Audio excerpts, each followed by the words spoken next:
All right.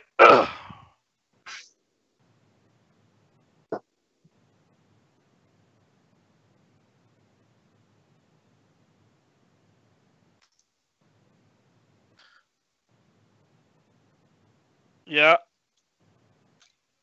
All right. Welcome everyone to Hardcore Wrestling Radio's Four Corner Rants, and we are covering the 2018 NXT's War Games Takeover, and we just saw Matt Riddle squash Cassius Ono. I don't even know how to spell Ono's last name. I'll just say Ono, and OH, Okay, so it's just oh no.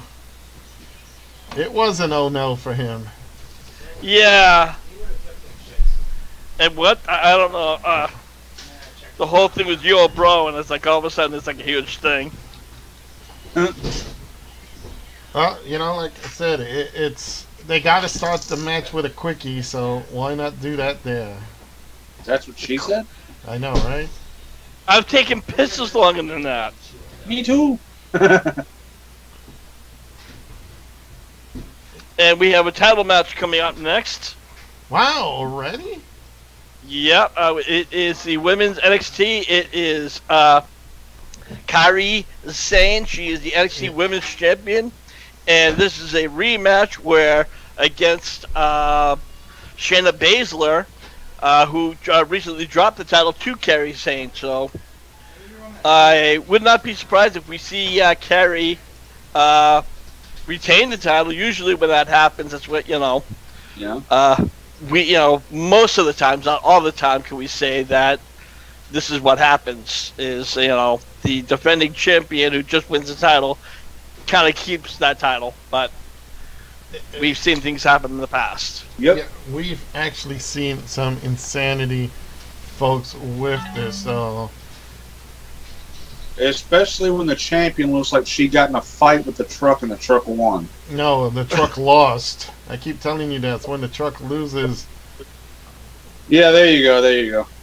My God, that lady... I've got a mason jar full of good stuff. Yeah. You're gonna need it. Yeah, you'll need it for this shit. No, I'll probably need... No, I got a big bottle for tomorrow night. Yeah, we will need that tomorrow night because that is just going to be insane. Yeah, and again, guys, don't mind me. I am just posting some of this our stream that is going right now. For those of you who are listening, Hardcore Wrestling Radio, the HWR chat room. We're there where you can check us out, play by play, and also over on the YouTube page, HWR Show. Right now, all we got is our buddy George over there. George, you were shaking. Yep, it is. It's the George Meister. Our Mike Tenay of professional wrestling. Yep. And it seems like while we're waiting, it seems that James Ellsworth got himself in a bit of hot water. You think? No, that's not a bit of hot water. That's a lot of hot water. You know what's funny? He pulled a Seth Rollins, but it didn't work well. Yeah. Well, that's the topic. He forgot to check ID. I don't know. Like I said, he didn't check to see if there was any pubic hair down there. Oh man, you guys are bad. Wow, I thought I was gonna be bad. Jesus. Hey, don't put Jesus in here. Jesus already got deported. Yeah.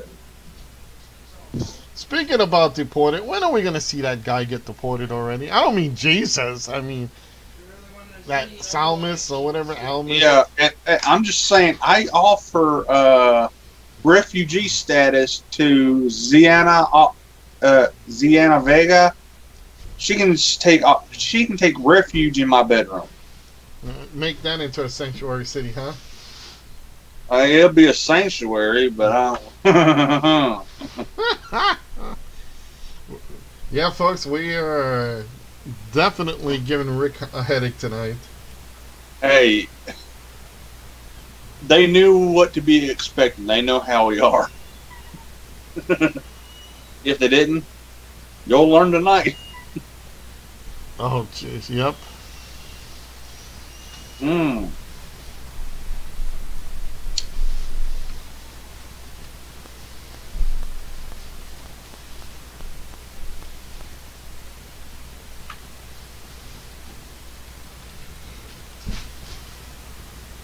And Did she just say Kyrie Saints from Yummy Coochie? she's yummy. Okay. I bet her Coochie is too.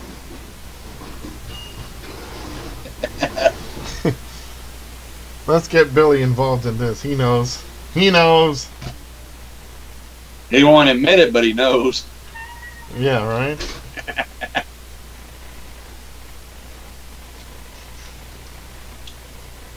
Bum, bum, boom, bum, bum, ba-dum, bum. Yeah, guys, give me a few minutes. Joe, you get the helm for right now. I am just kind of throwing things around. Give me about 2 minutes. Absolutely. We are kind of, I'll be I'll have to say this because right now we are a little bit out of sorts because my subscription to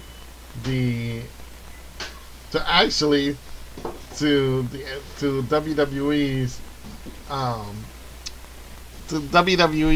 network is down because I forgot to pay it and the bank is closed. I can't make a deposit, so I'm kind of screwed. Unless somebody wants to donate $10 to Lord Skoldrin over at, just go straight to skoldrinsrealm.com, click on donations, and we can go from there. Or they could buy 2 shirts. Oh, I like that even better. They could buy 2 shirts. Make sure it's mine, not Lance's. He's getting ahead of everybody. Well, no, you're tied now. Johnny You know what? is tied. You know what? Buy 4 shirts, 2 of mine and 2 of Joe's. Yeah. No. All right. Johnny actually got his beat. He already sold his second shirt. So. Now, are we watching? Have you caught up with this, guys? I'm saying Kyrie getting her ass beat by. Well, yeah, Kyrie Sane came in, and then all of a sudden, a couple of Shayna Baszler's. Yeah, that's the other 2 horsewomen that ain't Ronda Rousey. Yeah, and that's pretty much what things turned the table, and we have. She got a submission. So poor Carrie's out the window. Actually, if I'm not, nope. This is a 2 out of 3 falls. So right now, the count is Baszler's 1, Sane's 0. There you go. And it's going to be really a. The question is how much more of a factor of these 2 out of 4 horsewomen. How much of a factor is going to be about the title? You know, and that's one of the things that is very.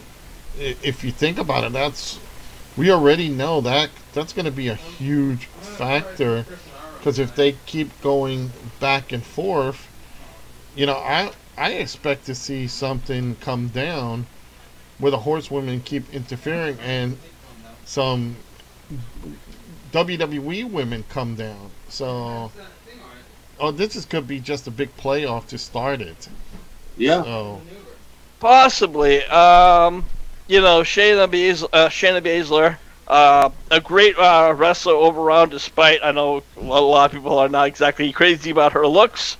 But when it comes to a performer, and even on the mic, she really has that strong presence. So, she's definitely a damn technician. oh, Yeah. yeah. She's also a plastic surgeon's dream, but we're not going there. Jeez. Well, I could retire off this one. well, let me just say, it's all I can say is goddamn. I mean, Yeah, Ow. so That's- this, Ow. yeah, that stomp to the neck. Even I was like, ugh, you know. But it's Foot now. on, full on leg down. Oh! Yeah, she is hitting her Zane with every single submission move. It's been all downhill for Kairi Sane since the horsewomen came up and gave Shayna Baszler that upper hand that apparently she needed. Over in the HWR chat room, Kevin Enrique Jonathan joined, and we have more visitors on our site. Now remember, we just want to let everybody know we are not streaming the pay-per-view. We are watching the pay-per-view and offering our commentary. So if you're interested in watching the pay-per-view, just go to the WWE Network and subscribe for how much, Lance? $9.99. Thank you. So check us out and keep with us, because we're just going to offer our commentary. Now, there's 2 out of the 3. I'm not actually watching the pay-per-view at this time, but at the same time, the guys are, so they'll have to give you their run-through. I'm just for comedy relief. Oh my God, it's Chris Benoit. Yeah, I would believe that. Yeah. The way wrestling's going nowadays, absolutely. And of course, those who are listening, please feel free to chime in, and we're going to give you that shout-out. Yeah. And feel free to buy a shirt. Absolutely. Go to SkulldugensRealm.com and check out. Go to the shop section. The shop. I can't fucking say it. Speak, George. I know. Go into the shop section and buy a shirt. Buy a shirt. Buy the shirt, indeed. And we will be bringing that up later today. Oh, nice! Damn. That was a nice spike DDT on the apron by Kairi Sane. Even the ref is checking on her. That was an ugly DDT. Oh. And for those of you who have... Hold on. Yeah, that's a really bad spot. Oh, shit. That was... that's ugly. Oh, my. Yeah, damn.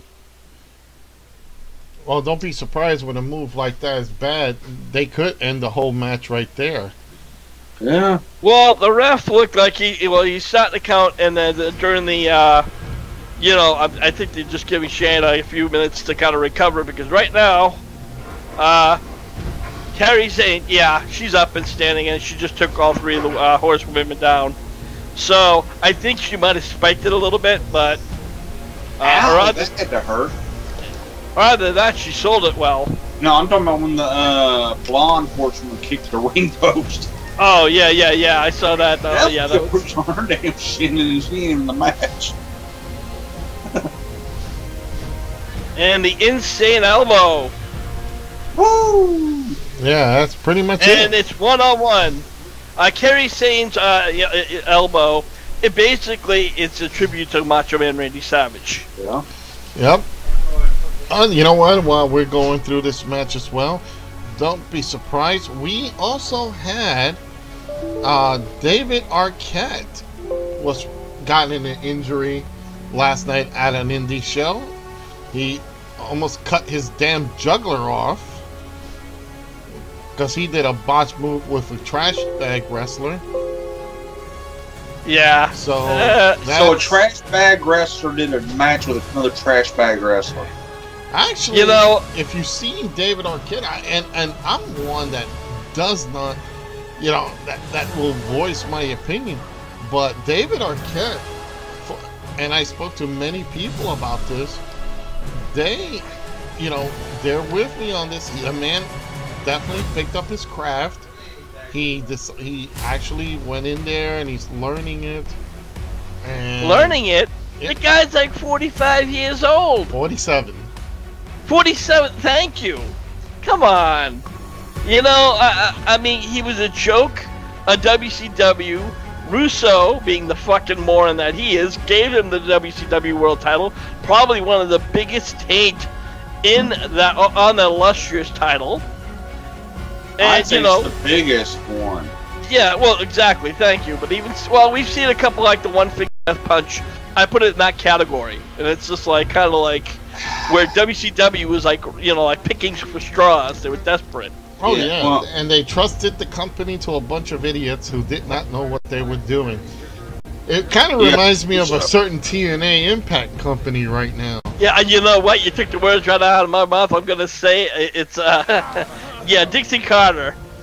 She definitely was not doing that well. Speaking of Impact Wrestling, Impact Wrestling is currently looking for another network. And what an ugly, like, Alabama slam that was by Sane. Sane just picked her up and just kind of dropped her. And again, the horsewomen are doing their jobs, paying dividends by distracting the ref, while the other one say, "Oh!" And we have company coming down.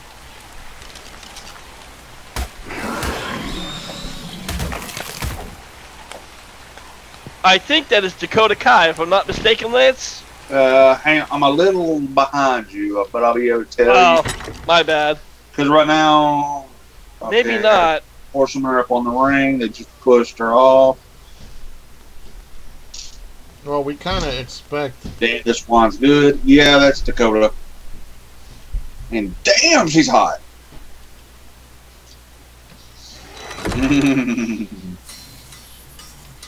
Yeah, that is Dakota Kai. Yeah. And then another one who came from the Mae Young Classic. I don't know who she is. Or at least, like, That woman jobber. I might be able to tell you when she comes down.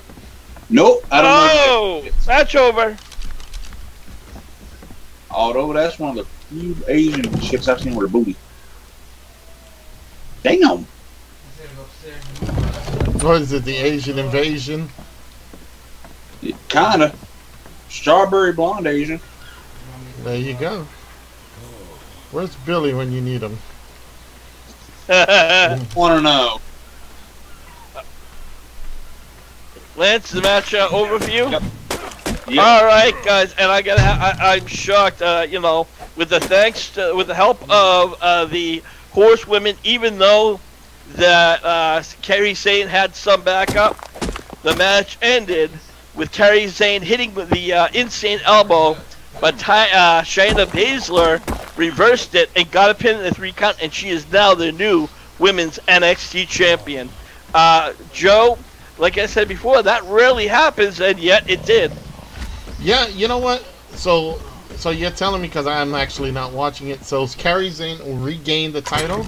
No, she was defending the title after she just recently won it from Shayna Baszler. I think it was at the last NXT pay-per-view. No, she won it at Evolution. Oh, at Evolution, thank you, my bad. Wait a minute. I knew I'm that she'd confused. No, Shayna Baszler defeated Kairi Sane. Correct. And then, At okay. Evolution, And is the also new women's NXT champion. Right, so Shayna defended the title and held and regained. No, Shayna won the title. Kairi Sane, the Asian chick, Yeah. she was the women's champion. That must Shayna have Baszler, who looks like she got hit with by a pickup truck, she is the new women's champion. So they must have had something happen on the NXT show, because last time we covered NXT, Evolution, Shayna Baszler won the title. And Correct. this was going to be her first title defense against... Yeah. Oh, okay, I'm looking here on Wikipedia at the results. And at Evolution, Shayna Baszler defeated Kairi Sane Correct. by a technical submission to win the the NXT Women's Champion. Correct. So basically, she just defended her title. Right. So she kept her title tonight.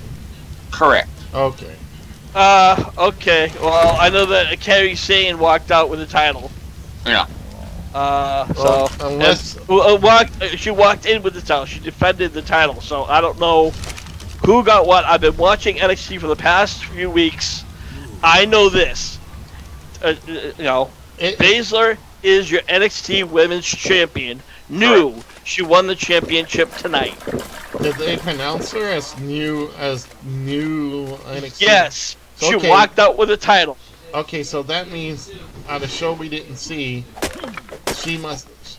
the little pirate just must have won it, or what they did was, which is rare wrestling, And X-Pac is on site with puppies. They vacant it. Because now I remember Regal actually saying it's vacant. Was it vacant? When? Like a couple of weeks after Revolution. Okay. Well, either way, X-Pac is on. It was on site. I know that. Yep. All right, so X-Pac is there. He's not looking to do any more porn, so he's good. Am I correct on that? Is he sitting there? I don't know the guy personally, so I don't know if he wants to do any more porn or not. Oh, no, you're right, Lance. My bad. It was vacated. I didn't realize it was vacated. I must have been lost somewhere in the shuffle. Yeah, but again, 2 out of 3 fall match. Yeah. Shayna Baszler, your champion. And now. That's why they had. That's what we missed, Lance. Somehow they vacated the title. Cause I remember, because after my show every Wednesday, me, George, and the rest of the guys who are in there usually watch NXT, and it was like, and it just hit me that William Regal came out, said something, and I'm vacating the women's title. Well, I guess you know what they wanted. They wanted to do a title change.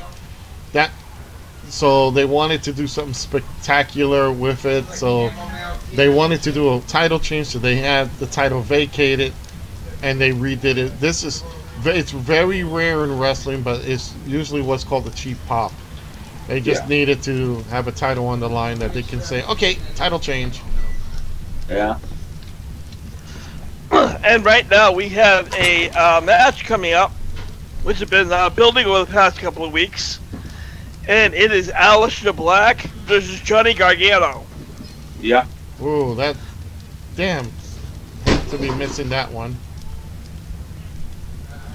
Well, the story goes over the past, it was about 4 or 5 weeks ago, forgive me if the timeline's not right, Aleister Black was attacked.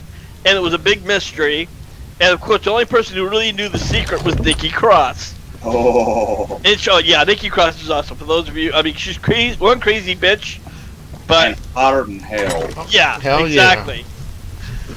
Yeah. And she's like running around, I got a secret. And of course, it's now, came out to find out that it was Johnny Gargano. And now we have the match. So, Johnny Gargano, to me, he seems to always get the short end of the stick. But it is an incredible worker. Mm-hmm. And it seems like right now he's just playing the heel. So hopefully that heel will get him a victory, especially beating someone like Aleister Black. That would definitely put a big notch on his belt. Oh, absolutely. I kind of hope Nikki comes out with Aleister. Well, I think now that she's moved over, I don't think you really will see that. Not entirely true. Because I think we have seen in the history has shown that when someone makes a transfer and gets called up to the main roster, they still have a little bit of unfinished business in NXT. Yep. And they will work a little bit in NXT just to get that closure and finally move on. Yeah. Like, I personally said she should have probably been called up this coming Monday or Tuesday. But I understand since they were in Europe, why they kind of tried to start elevating her. Yeah, and when Cross came out, I'm like, oh, that's awesome. I was really psyched. Is it me or is Johnny Gargano has a very bad version of the Punisher skull? I'm not sure, but Nikki Cross, if you're listening, I want to play. Yeah, you look at Nikki Cross. She is batshit crazy, but and I like that. Yeah, there's nothing wrong with that one. That's a person that when you look, she screams Sister Abigail.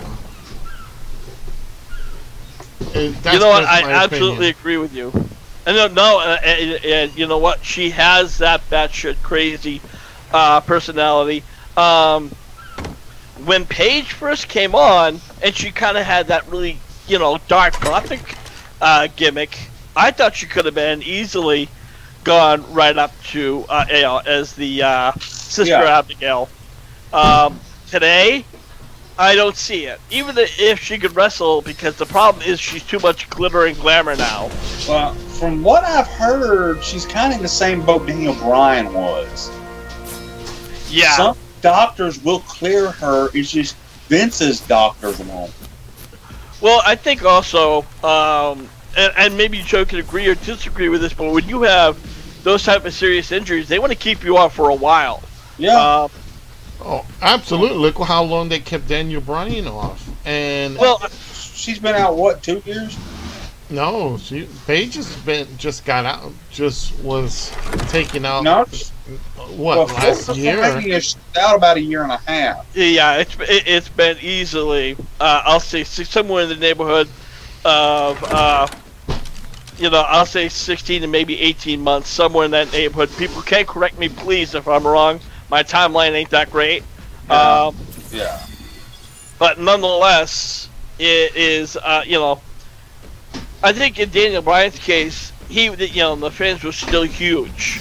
They were really big, on him, and, he even made it clear, I'm going to wrestle again. If it's not here, it's going to be somewhere else. I think WWE was smart saying, you know what, we'll probably have him sign, I'm sure he had to sign some kind of disclosure, saying, look, you didn't get injured and you break your neck, we don't want to hear it. Oh, absolutely. That's the smart way of doing it. Yeah. Had y'all heard the rumor that... What the fuck is Aleister Black wearing? I don't know. Had y'all heard the rumor that they weren't creative, had nothing for Daniel Bryan, and like the next damn day they put the belt on him? Well, I think that came out as his idea, really. So... somebody want to call the Faces of Fear, because I think Aleister Black stole their jacket. Apparently, Ms. Jack Shit said that tonight must be 80s movies action night. Not that there's anything wrong with 80s movies action. Absolutely. But you had Johnny Gargano with, like, it was a ripoff of the Punisher skull. Yeah. And now you have Aleister Black coming out, look like he, should be featuring in the next Jurassic Park movie. As a dinosaur, mind you. Yay. And this is somebody, I mean, I am a fan. I just kind of looked at the jacket and I'm like, yeah, I don't know. We're just like, I don't know. Yeah, that's just... That's kind of the sentiment. I don't know. When he just came out with a leather jacket, it was great. It worked. When he was champion and he actually came out in a black suit, that worked. It was, I didn't expect that out of him. But now that again, when he wrestles and he gets out of the business and he has that, he just comes out looking like a biker that you wouldn't want to fuck with. Which most likely I'm sure he is. Regardless. But I'm really looking forward to this match as yet to start. Right now it's just kind of the mind game situation going on.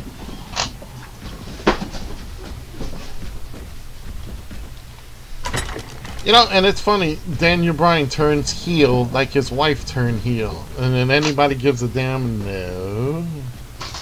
I think Bayley, not Bayley, I'm sorry, Brie. I don't really consider her a full-time wrestler. I think she's just one of those part-times. That needs training. Yeah. Oh, and these two are just going right at it.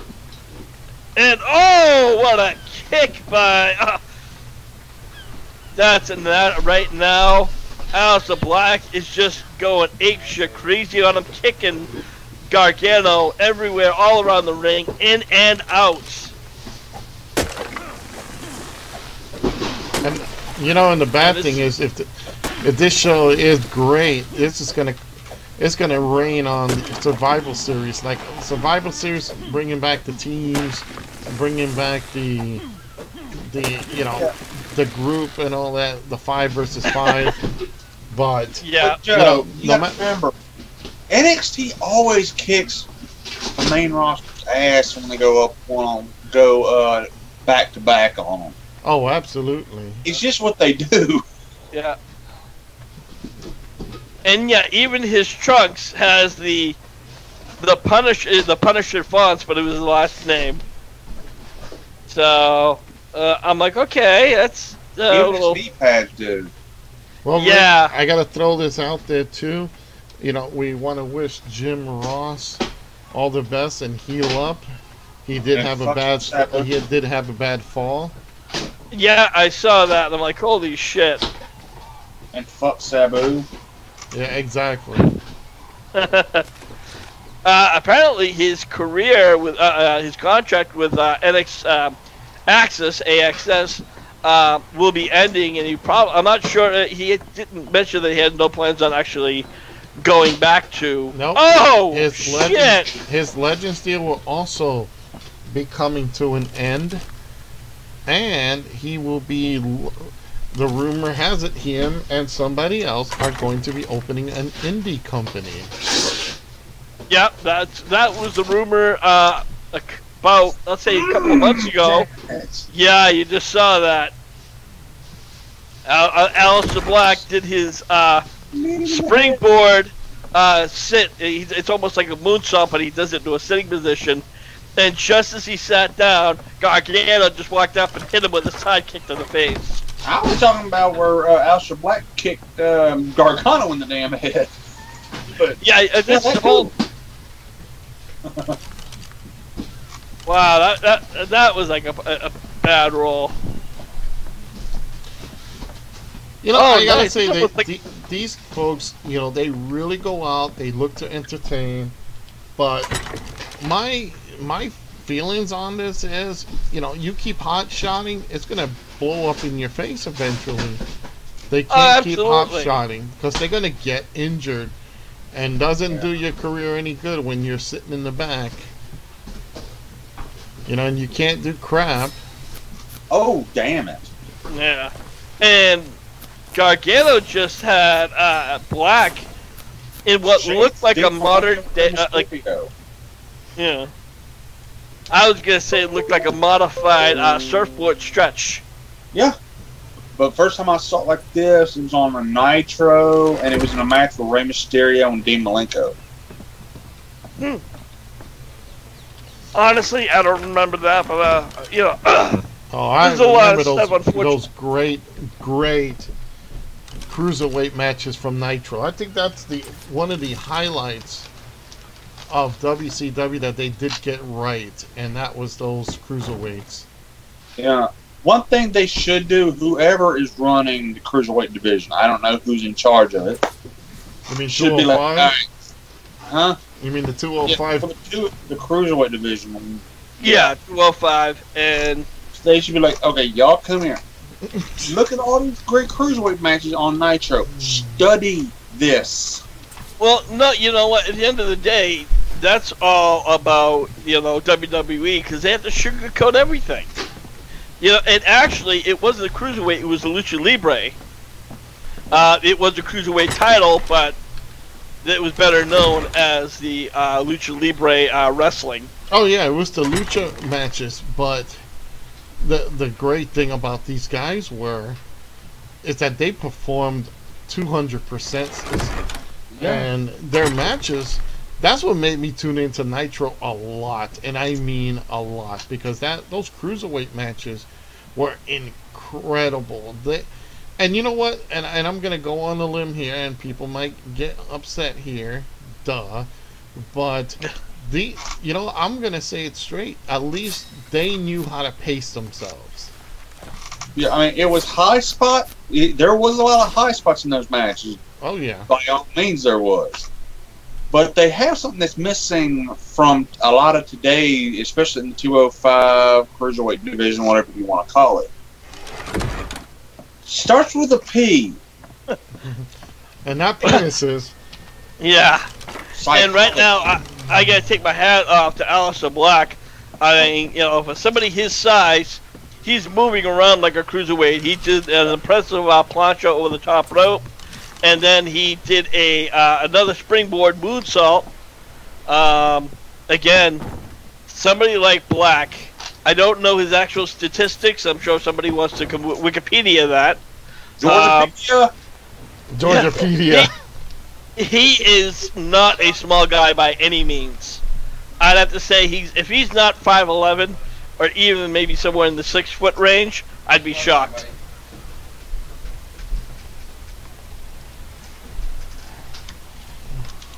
And I am looking it up for us real quick because again, yeah. Unfortunately, I'm not watching NXT right now.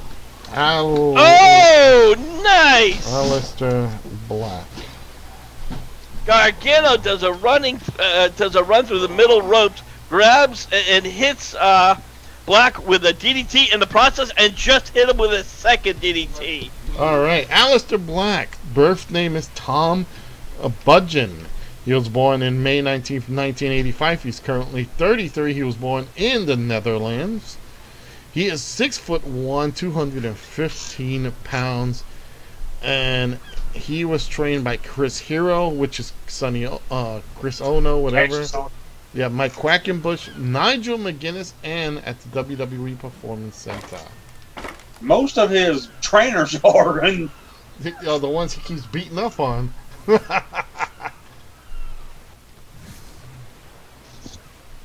Now, Joe, I don't know if you've been covering it, but what do you think about this, Matt Riddle, who made the jump from NXT, he made the jump from MMA over to NXT?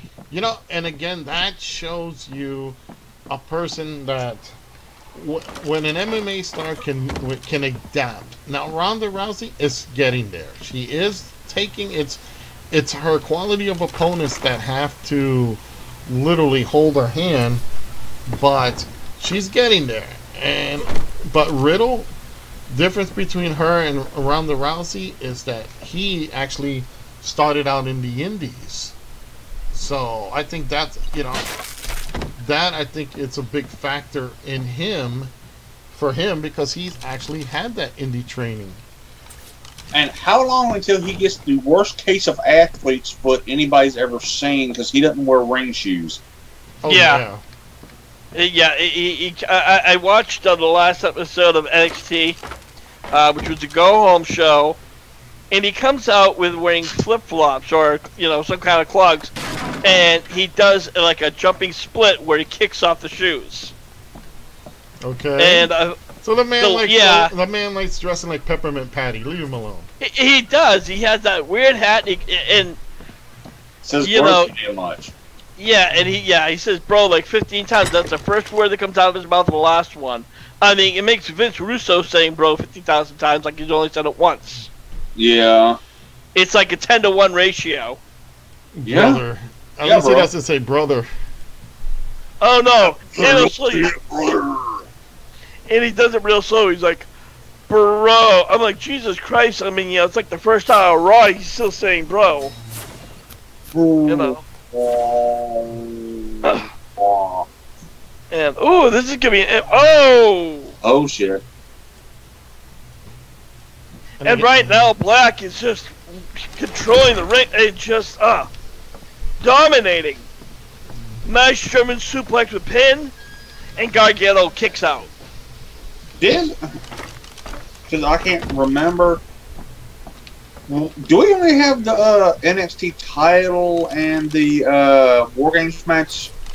Yes, War Games is going to be it's Undisputed Era versus the War Raiders, Pete Dunne and Ricochet. That's for those of you who have yet to see Ricochet. You are in for a treat. Yeah. And then we got Masso and George's the Banks in the first. He's gonna kick. He would go for that, but I don't give a fuck.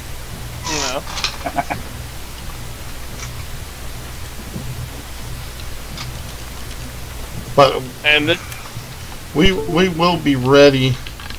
I will be better ready tomorrow for Survival Series. So I will be absolutely watching the pay-per-view tomorrow. So yeah, because even if your bank ain't open tomorrow, all you got to do is go by like a Walmart or something, pick up one of those gift cards. Absolutely.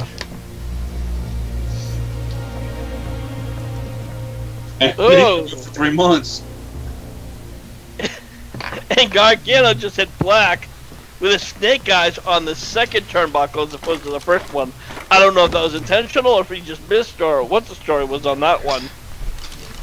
I'm guessing it was intentional. Intentional? Of course it's intentional. What do you think? He fell into it by accident? Well, honestly, yes. Honestly, for a second I thought he tripped. But it doesn't seem to be the case. That quote was from Jesse the Body Ventura. McMahon! WrestleMania 3, when Macho Man put Steamboat over the top rope.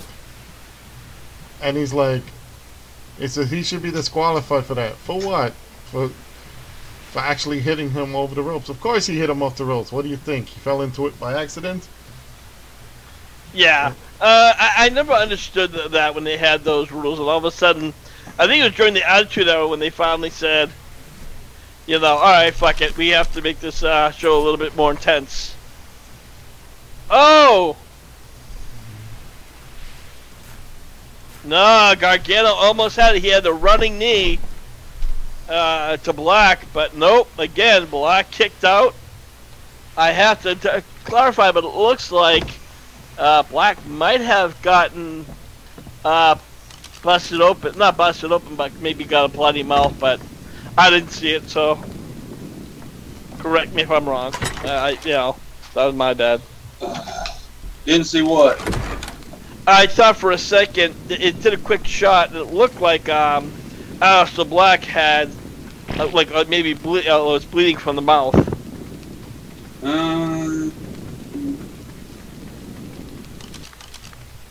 So Joe, you know what? I want to ask you. As you know that Becky Lynch has now been pulled from Survivor Series. Yeah, a damn shame too. It was probably one of the. Go ahead. I was gonna say, I understand it, always in professional wrestling, it wouldn't be Nia's fault. You know, always in professional wrestling, stuff can happen. That shows you that people who say, oh, wrestling is fake and all that, you know, it's choreographed. But you know what? When it comes down to it, people get hurt. And look at Becky's injuries. That's not a fake.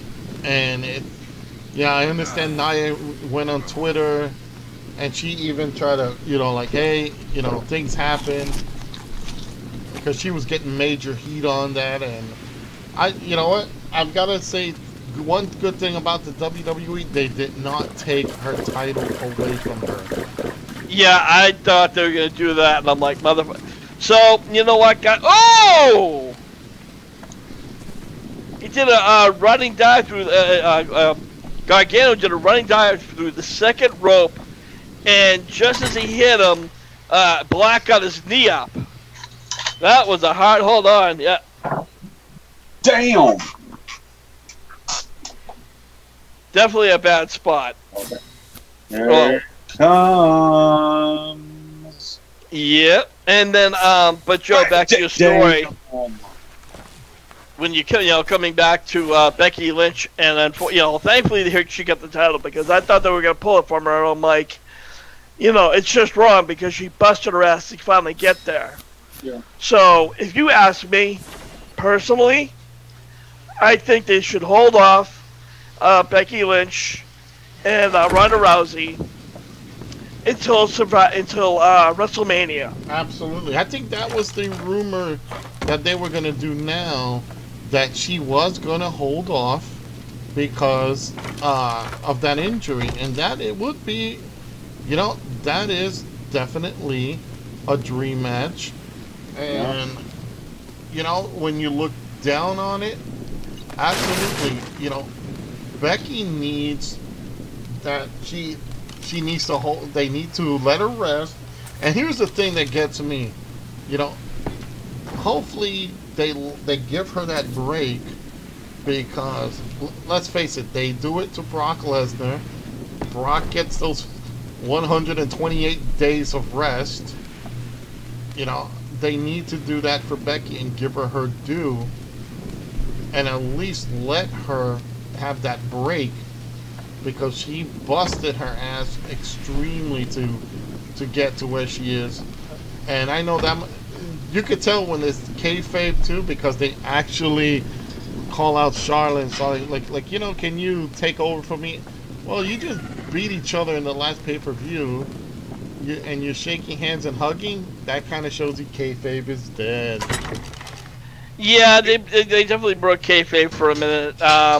Chris Jericho actually spoke out about Nia Jax, and he goes, you know what? That didn't look like a botch. That looked like a direct punch to the face.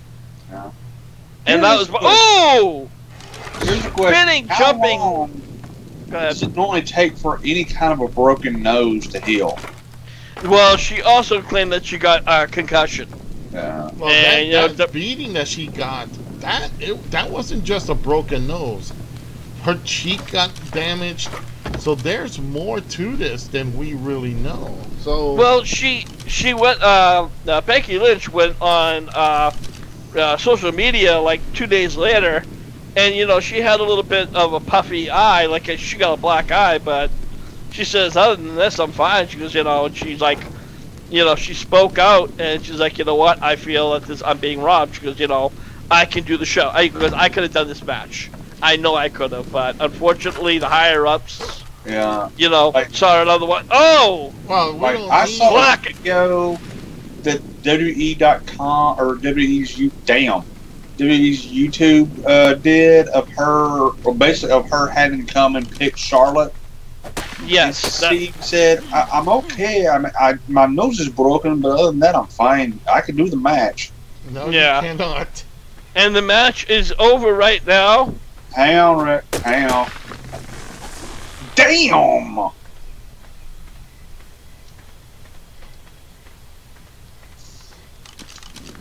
Over. It's over. And yeah, Aleister Black hit the blackout, and then he is the winner. He pinned Gargano, and again, Joe, Gargano just seems to be almost like a modern day Brooklyn Brawler, which is kind of an insult to Gargano. Yeah, well, look, because Gargano is truly a great ring worker. He can do high flying, he can do technical. But for one reason or another, he's just WWE doesn't want to give him that spot where he's gonna beat just the bigger guys. And well, here's the thing, Rick, and I told you before. Sometimes, you know, we've seen it with many wrestlers in the past as well. That sometimes it's better to be the chaser than the chasee. So, in this case, obviously they feel that this kid is better off being the chaser than actually getting in there and winning some matches. So, you know, that's basically what it is right now. And what it is what it is. What it is what it is. Yeah. And again, we've seen it in the past. There's Junkyard Dog, who was in the WWF for many years, and he was a performer who never won a championship, came close, but that was it. And as well as Cowboy Bob Orton, Randy Orton's father, and several others. They sometimes Jake Roberts. You know, some of these guys, they're great to be the ones that pursue the title. Not everyone should be winning titles. Maybe they'll have something for him later. Probably obviously they're gonna come up and say, hey, guess what, do this right now, we'll toss a bone to you. Well, here's the thing, first off, this match was not a title match, so you know they could have even given him the heel win. You know, it's one thing to be a chaser, and you know, the chasee, I understand that to a point, but eventually, you know, that'd be like saying Daniel Bryan should be the chasee and not the chaser. You know what I mean? Oh, absolutely. You know. But I can also understand why they gave Aleister Black his comeuppance. Yes, yeah. I mean, absolutely. Aleister Black is the alpha male. He has that type of persona. I don't know if I could see him actually having a match against Brock Lesnar, considering his Brock Lesnar's attitude in the ring, but hell no. You know, he definitely is at that caliber. when he gets pulled up to the main roster, if they don't fuck it up, I could definitely see him being in one of the top guys in the roster. But I can see them fucking it up. Yeah. Well, not necessarily him, but even WWE. WWE has a tendency of pushing guys down NXT and bringing them up and then switching them around. Like, what the fuck are you doing? That's called too many people. Perfect example. Oh, LOD crack babies. Oh yeah. The Ascension, exactly. Yeah. Well, and then you got that other team. That's what Punches and Kicks. I forgot their Revival. The Revival. You know, sometimes these guys are good for where they're at, like in NXT. It's unfortunate, but when they enter the big roster, let's face it, they could be the greatest workers and the greatest guys in NXT. But I could see a John Cena, I could see a Seth Rollins, I could see someone go, hold up, chum, I'm not doing them flippity flips, I'm not doing this, I'm not doing that. So that's where you will see where they become the cookie cutters. And look at the Ascension, it's a perfect example, the Revival, and everybody else. Now look at Asuka. Let's look at Asuka. Asuka came in head powerful, strong, great. Where is she now? She's a joke. She is in Team Asuka. Yep. And she, again, another fair point. She had, she won titles. And I hate to use the term, but she faded to black. She just kind of, she sat back down the roster.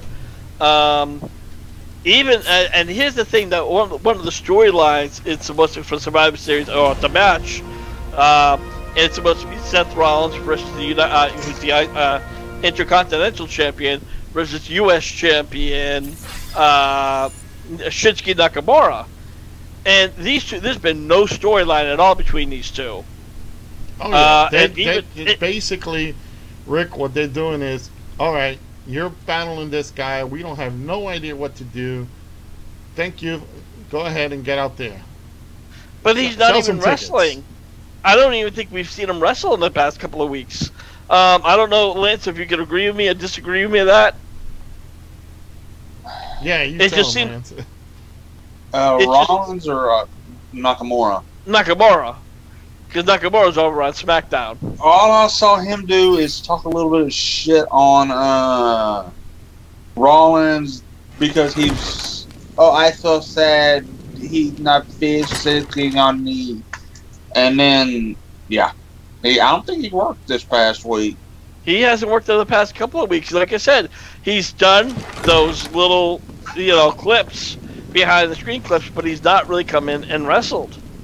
Or if he has, there's not a match that I can honestly say I remember vividly. Well, you know what it is? We're in that situation, guys, and here's the thing. We're in that situation where they start out as great workers. We all praised Shinsuke when he started, Asuka when she came in, and now you kind of sit back and you're like, okay. Now WWE looked and says, well, darling, I don't know what the hell to do with you anymore. So they wasted these people, and they don't have no clue on what to do with them. And that's honestly, that's the scenario. They don't know what else to do with them. The thing is, there's a big difference between being a professional wrestler and being a sports entertainer. Oh yeah. And WWE doesn't want wrestlers; they want sports entertainers. Sometimes they bring wrestlers in that aren't sports entertainers, and it just don't work. They go back and get their money. Yep. And unfortunately, that's the scenario we have. Right. I'm sorry. Cody Rhodes ain't a sports entertainer. He's a hell of a professional wrestler. Yep. And now we have the next match. Yep. Is Velveteen Dream against the NXT World Champion Tommaso Ciampa. And oh my God, he has come out.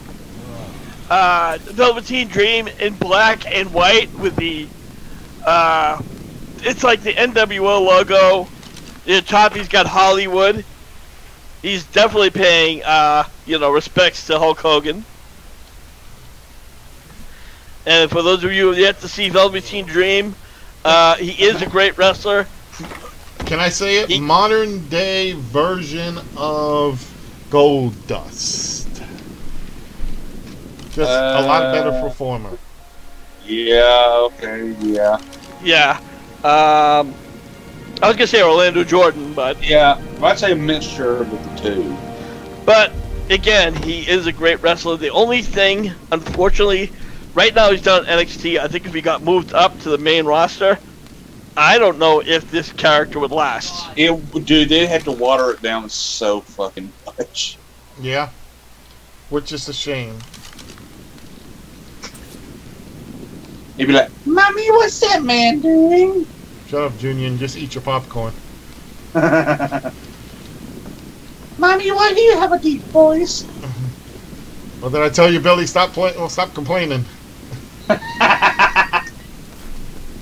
Don't make me bitch slap guys. you like your dad does. Have you got a show? I know you may have at least watched it. Remember the show Mannequin? Absolutely. The movie? The movie, yeah. Oh God, yes. And what was the guy's name? Oh, yes. I know what you're talking about. I know who you're talking about. Yeah. Well, Ms. Jack Ship pointed this out. When she saw it, she goes, "Oh my God." That was the guy's name in the movie was Hollywood. Yes.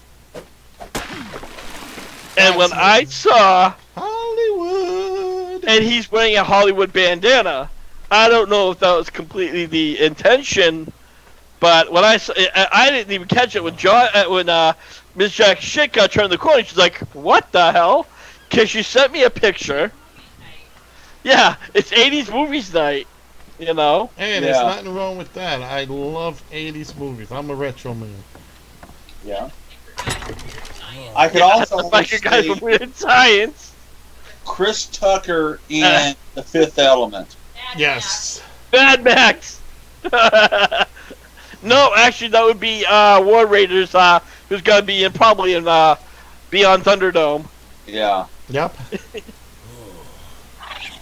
Well, fans, you're learning about a little bit of history here. Oh my God! When she told me that, I'm like, oh, because she showed me a little picture of the guy in Mannequin. In Mannequin. He even has the damn glass. No. He had the fancy glasses. He had the kind of had the same. The one that had the wing on it. Yeah. Yeah. He had that same kind of personality, so I think we know where he got his gimmick from.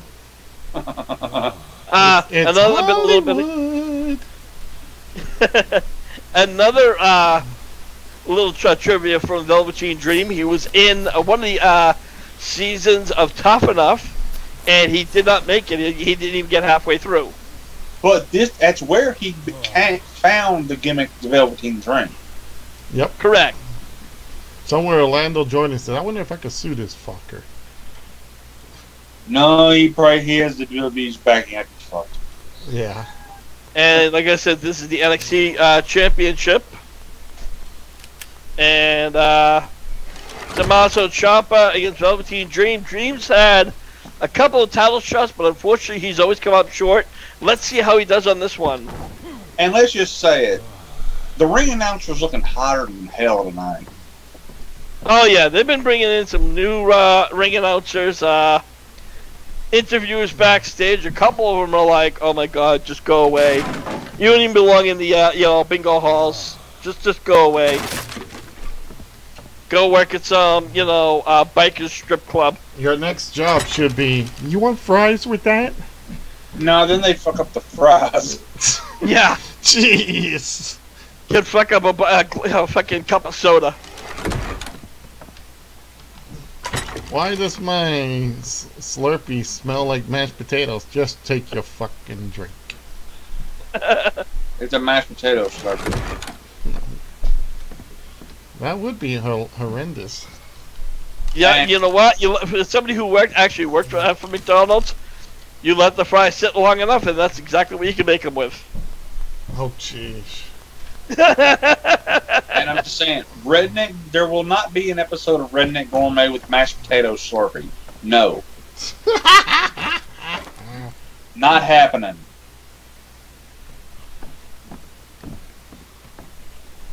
Dum dum dum dum bum.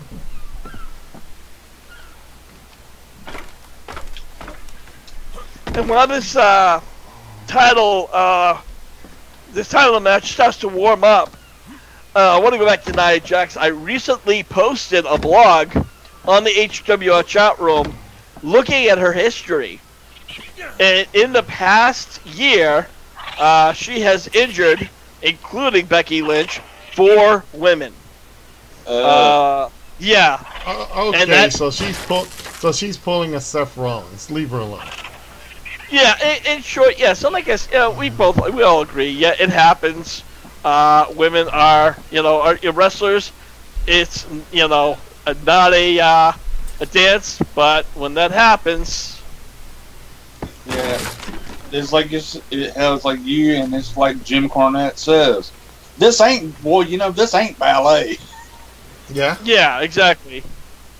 Bones will be broken, faces will be punched. Yeah, Lord but- knows, the poor people that had to deal with the Road Warriors. yeah. Oh, yeah. Well, again, like I said, and that's another point is that you have Nia Jax is a bigger woman. And some have said that she may wrestle stiff, but I think again, the problem is when you are facing a woman that's smaller or even half your size, it's hard to really know when to pull the punches. Some have suggested that maybe she should go back down to NXT and get some polishing. No, But no. here's the thing: when you go down to NXT, it's so hard to come back up, and when you do, sometimes it's for the worse. Yeah. If you ask me, she should spend more time, definitely, in the Performance Center. Only if she had some relatives that could give her a couple of pointers. Oh, wait! Well, You know what's bad is let's if you're gonna go the full Monte right there, that's her teaming up with Tamina. That's like the new version of a woman's version of the Road Warriors, because that's like a Polynesian powerful dude. That's What the are they called, the Samoans Wild again. Samoans? Yeah, yeah. Or absolutely. the Samoan Hit Squad, So- or whatever that was? Samoan. So- Yeah, No, it's a Samoan SWAT team. Yeah, there you go. Yeah. And right, so here's the tail of the tape when it comes to Nia Jax. The match is starting to pick up, so I'm going to go real quick. In October 2017, Jax botched a shoulder breaker on Charlotte, but when she missed the target, instead, Charlotte's head was spiked on her knee. So that was the first one. And in June 2018, during the match, Nia threw Bayley to the outside of the ring, which she kind of injured her shoulder, dislocated it, but Jax continued to work over the shoulder, so something looked like maybe it might have been like a play, but the way she looked, she fell. And then, during another spot of the match, is Nia Jax went to do an elbow drop, but Bayley was simply sitting up, and when she hit the elbow, it was this very, very ugly spot. And then, actually, it was somebody claimed that Nia Jax injured Asuka. No, it's the other way around. Nia botched a backbreaker, which injured Nia Jax, who was out for quite some time, for those of you who remember. I think that's when she was doing that whole storyline with Enzo Amore. Yeah, didn't it like blow her knee out or something? I don't remember. It just said through. Oh yes, she was thrown into a steel steps. The match ended in TKO. And then, of course, Jackson injured Zelina Vega, 2018. Again, just tossed her out of the ring without really any any real major issues. But let's get back to this, because things have just picked up, and so far, Picking off. yeah, absolutely. And right now, Dream kind of has the champion on the ropes, but oh, I stand correct. That was an ugly spot.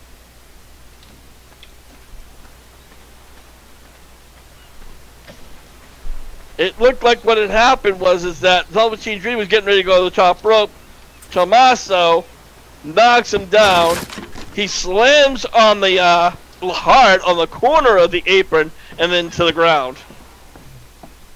It looks now if that was damn near a choke slam kind of looking son of a bitch. Yeah. Or an STO or whatever they call that thing. No, like I said, if the Dream has not injured his neck, he's certainly selling it very well. Well, something like that. Something's going to be injured. Well, I don't know if he didn't injure his neck because what actually hit on the ring apron, from what it looked like from here, was his ass. Yeah. Oh, okay. So, it looked. I just went. Sorry. There's no way he could have hurt his neck doing that. Hey, we don't know. He might be a kinky sort of fellow. Well, dude, judging by the gimmick, he probably is. I don't know. Like you said, I mean, I think when people do those kind of gimmicks, that's what you first think. Yeah, it's just like Adrian Adonis. Remember Adrian Adonis? He played that character, but he wasn't, like homosexual. That was just a gimmick. And I know it was so serious that his kids were getting ridiculed about it. Or, hey. Again, go ahead, Lance. Goldust caused heat. The Goldust gimmick caused heat between Dustin Rhodes and the American Dream. Because it's like he's making him look bad. Well, going back to, what Joe's talking about, I mean, wrestling back then, kayfabe was not as pronounced as it is today. So, when you had a wrestler who played a certain role, and you had fans, especially, like younger fans, that's what they're going to say, oh, your dad's, a homosexual, or... he's homosexual. Yes, or or other hateful words. I'm trying to be nice. Yeah. He's homosexual. Yeah. Don't. And right now, again, this is kind of a back and forth match. And again, going back to Velveteen Dream's ring gear, he even has lightning bolts, the purple lightning bolts that goes down his ring gear. And this ain't the first time he's tried to emulate Hogan. Yeah, exactly. And he's drooling from his mouth. The drool is like at least fucking a foot long, and it's just Tommaso got it all over his fucking arm. But I like that. That's the psych game, and you rarely see that in professional wrestling today. No, it wasn't like intentional drooling. It was like kind of like Tommaso had him in a choke lock on the ring, and then he's like, yeah, that's nasty. Again, if that was intentional, he knows how he sold it, and I think that's one of Dream's characters. He does it to freak you out, like was trying to say, Joe. He's kind of like a modern day Goldust, and I can see where you're coming with there. He comes out with his bravado. And androgyny. Exactly, yes. And I'm joined by the Uber of Westchester. Yeah. No, you can't say it well, Lance. You gotta let somebody else. There he is. Somebody had to announce him, and I don't have the voice, but nobody else was doing it. And I'm sorry, I'm not that creepy enough to do it. He is the Uber. You're not creepy enough to do it. He is the. Let's see if I can get close. He is the Uber of Westchester. Damn, we need Caleb back. Yes, we do. You hear that, Caleb? That was. I think isn't she working a show tonight? Yeah, damn it, Caleb, win your match and get back on here. What's up, guys? How you doing? Doing pretty good. What do you think so far of NXT TakeOver? I don't know. I'm Ubering, so I have no idea. Oh, okay. Yeah, we kind of in the same boat. My subscription failed. My subscription canceled, or should I say expired, and I did not even know about it. So I gotta go put money on my account, and I was like, wait a minute, that's tonight? Damn it! I forgot all about it. You know, WWE and all the WWE and all this stuff. Uh-oh. What happened? He's doing it. Well, Velveteen Dream came out and paid tribute to Hollywood Hulk Hogan. He even had the headband Hollywood. Oh. Came out with the whole feathers and everything, and he just hit Tommaso Ciampa with 2 leg drops. Nice. Yeah. Again, like I said, I wasn't sure if you'd caught that, but Hulk, he came out with that. He even had a shirt which kind of had like the NWO logo, but it was something saying something else. I didn't catch the actual the letters, but BVO or something like that. Yeah. Probably Beautiful Velveteen Order or some shit like that. I don't know. You know what? That's actually probably sounds like, you know, something like he would do. Oh, no.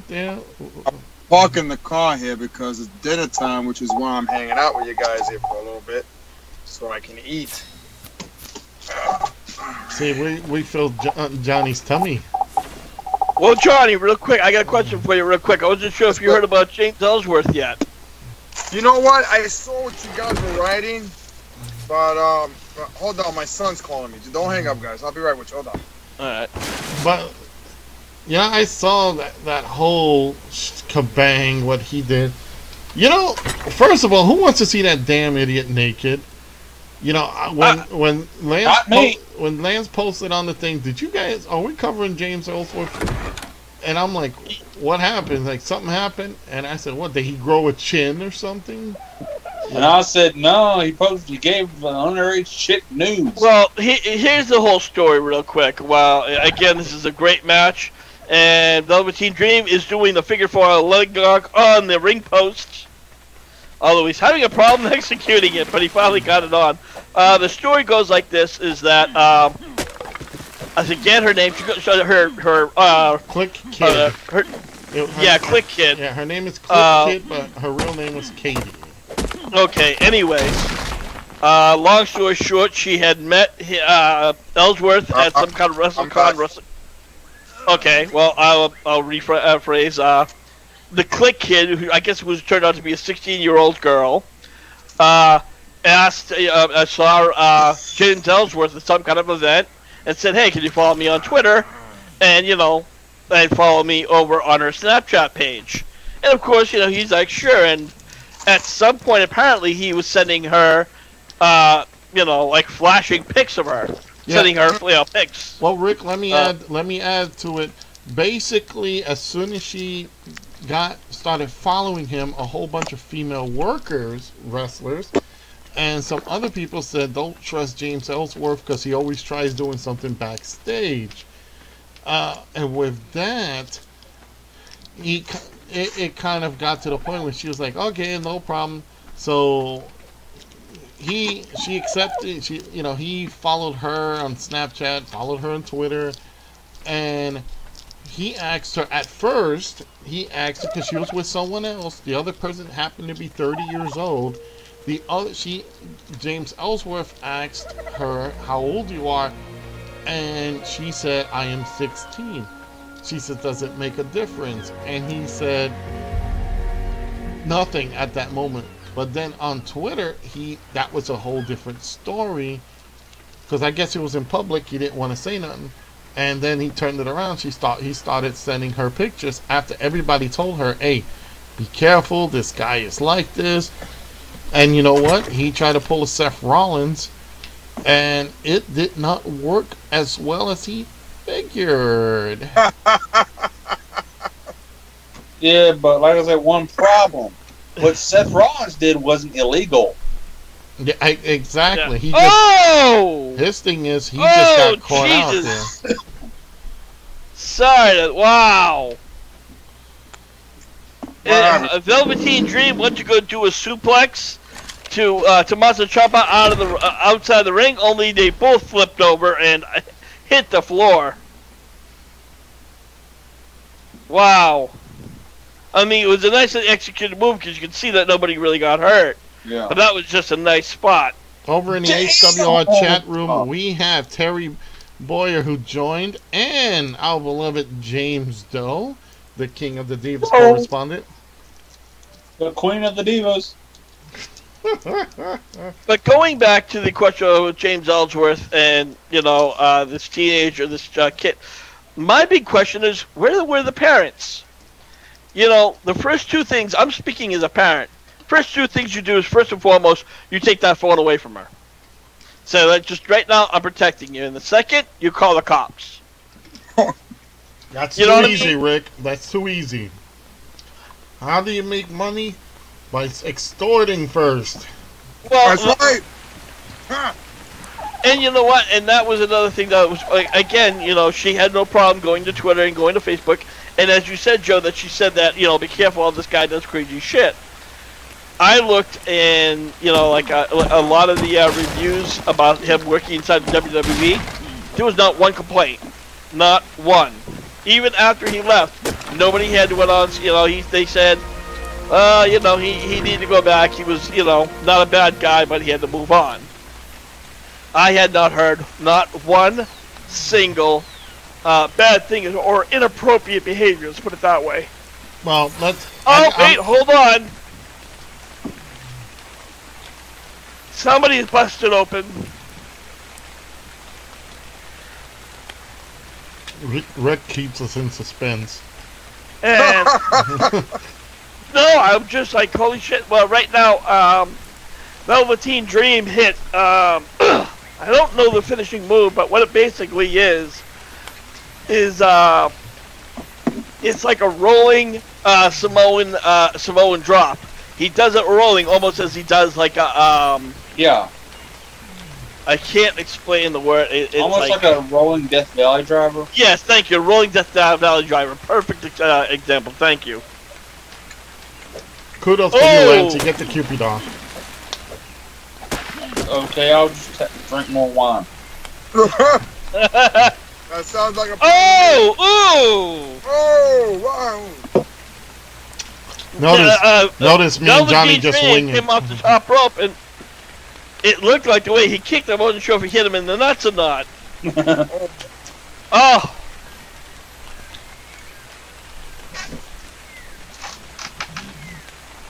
And another close call. This has been a back and forth match. Hell yeah! And both guys have hit their finishers, and so far, still the match continues. That moonsault thing. And it looks like during the match, Tommaso Ciampa's it looks, I don't know. Oh, he's taking the boot off. Oh! Fat cracker.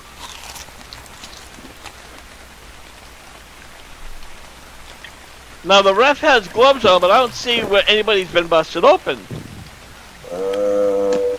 Now Tommaso Ciampa has his boot unzipped. I don't know if the idea is that that's gonna come into play or. Oh! It came into play. He hit a. Why the hell does the ref got the rubber gloves on? Yeah, I don't see any bleeding. Maybe he's a cautious. Another one of Velveteen Dream's signature moves. Oh, hold on. Is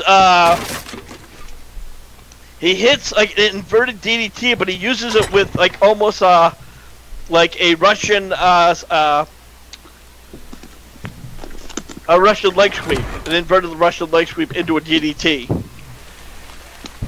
It's almost like a form of the Sister Abigail. No.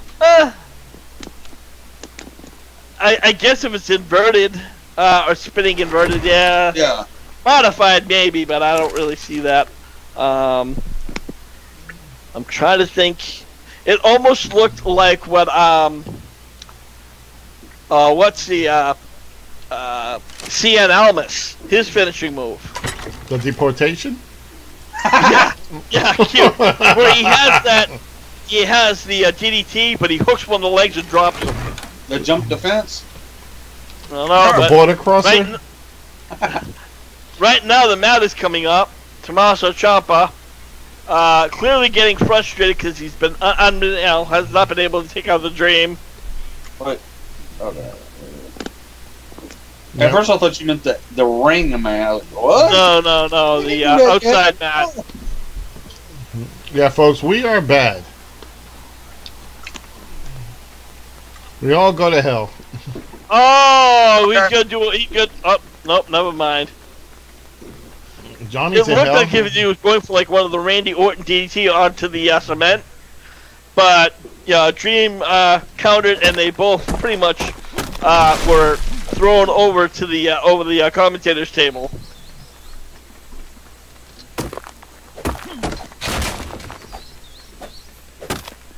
That's crazy. Yeah. Yeah. So yeah, guys, you are truly missing a great show so far.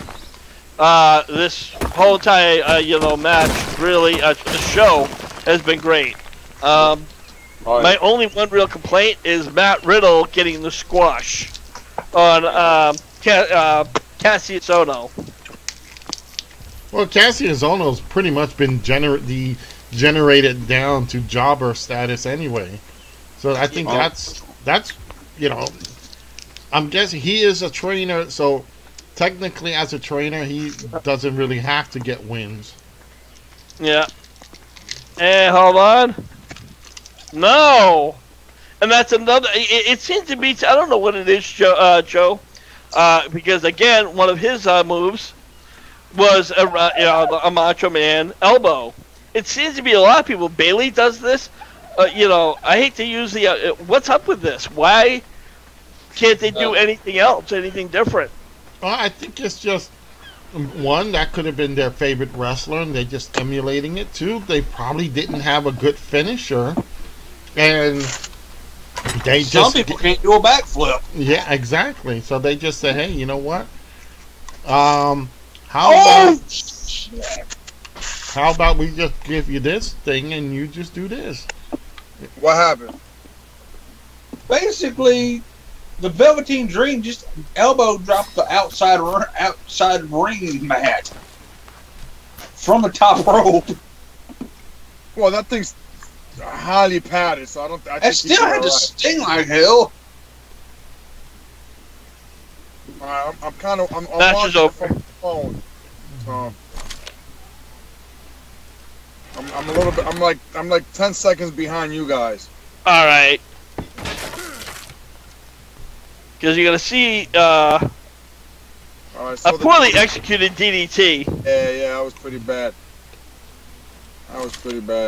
Yeah. Now, what is he? The Velveteen Rabbit? You said? Dream. Not the pay window Dream. Oh, it's all the pay window, baby. It's the pay window. Yep. And Tommaso Ciampa retains.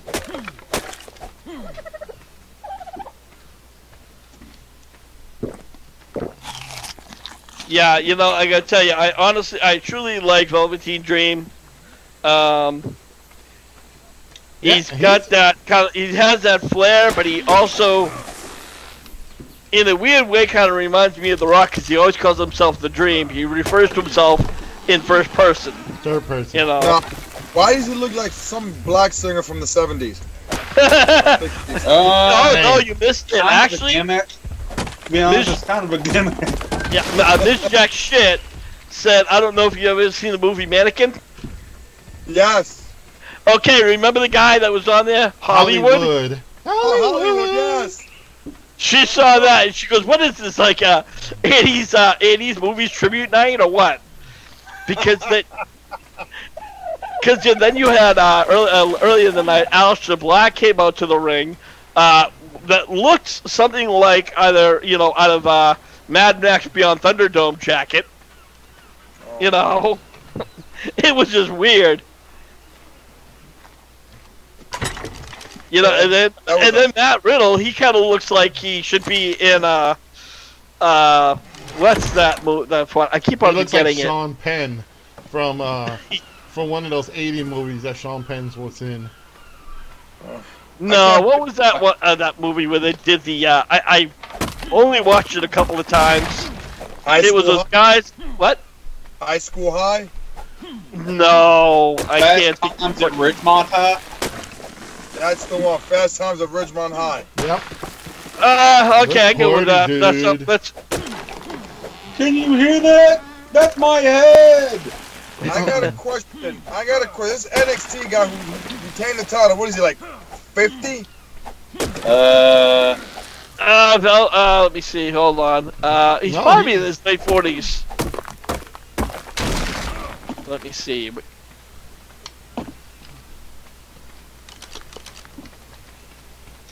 Oh my God, he's old. It's just the way he looks. No, actually, believe this or not, he is 33 years old. 33. 33.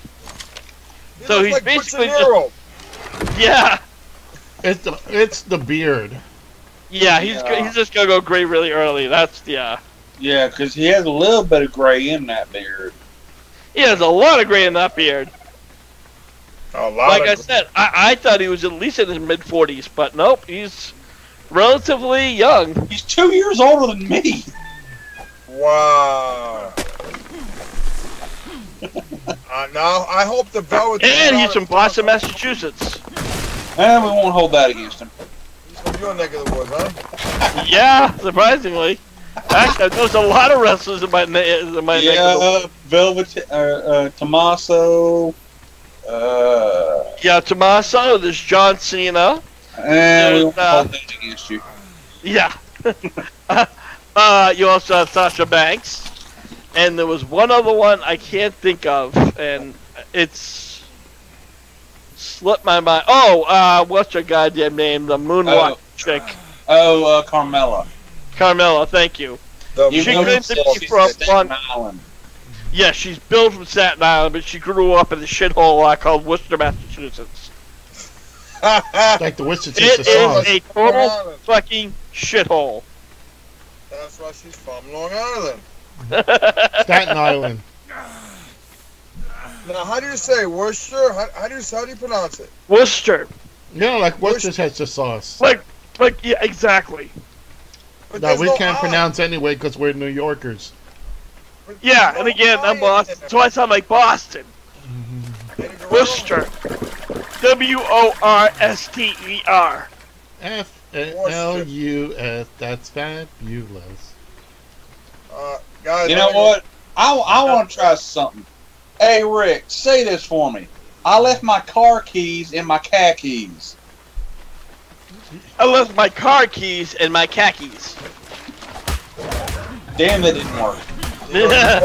You Boston guys really suck with coffee. Just want you to know that. Coffee's good. Guys, I'm gonna put you guys on mute for a little bit, alright? He's picking up a suspect. Yes, I'm picking up another suspect.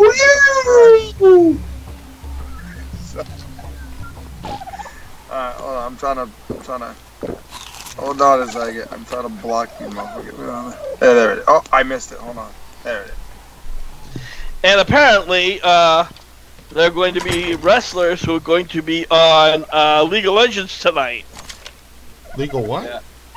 League of Legends. It is basically a free online game. Yes, I They have are it. stretching. I played it for a while. I kind of lost interest after a while. I went back to play it about a month ago, and they completely just changed everything around. And I'm like, you know what? Nope. I'm done. They are stretching for time. Yeah, they are. Because I know what time this is supposed to go off, and it's like, well, Right now what it is they have war games. Yeah, but so all right, baby girl. Don't pull an Enzo. Yeah. That's gonna be the new thing. Don't pull an Enzo. I don't vape. Oh no, yeah. excuse me. Don't pull a chinless wonder. She's over 18. Oh God, yeah. Both these guys are just a hot mess. Hold on 1 second. I don't give a fuck.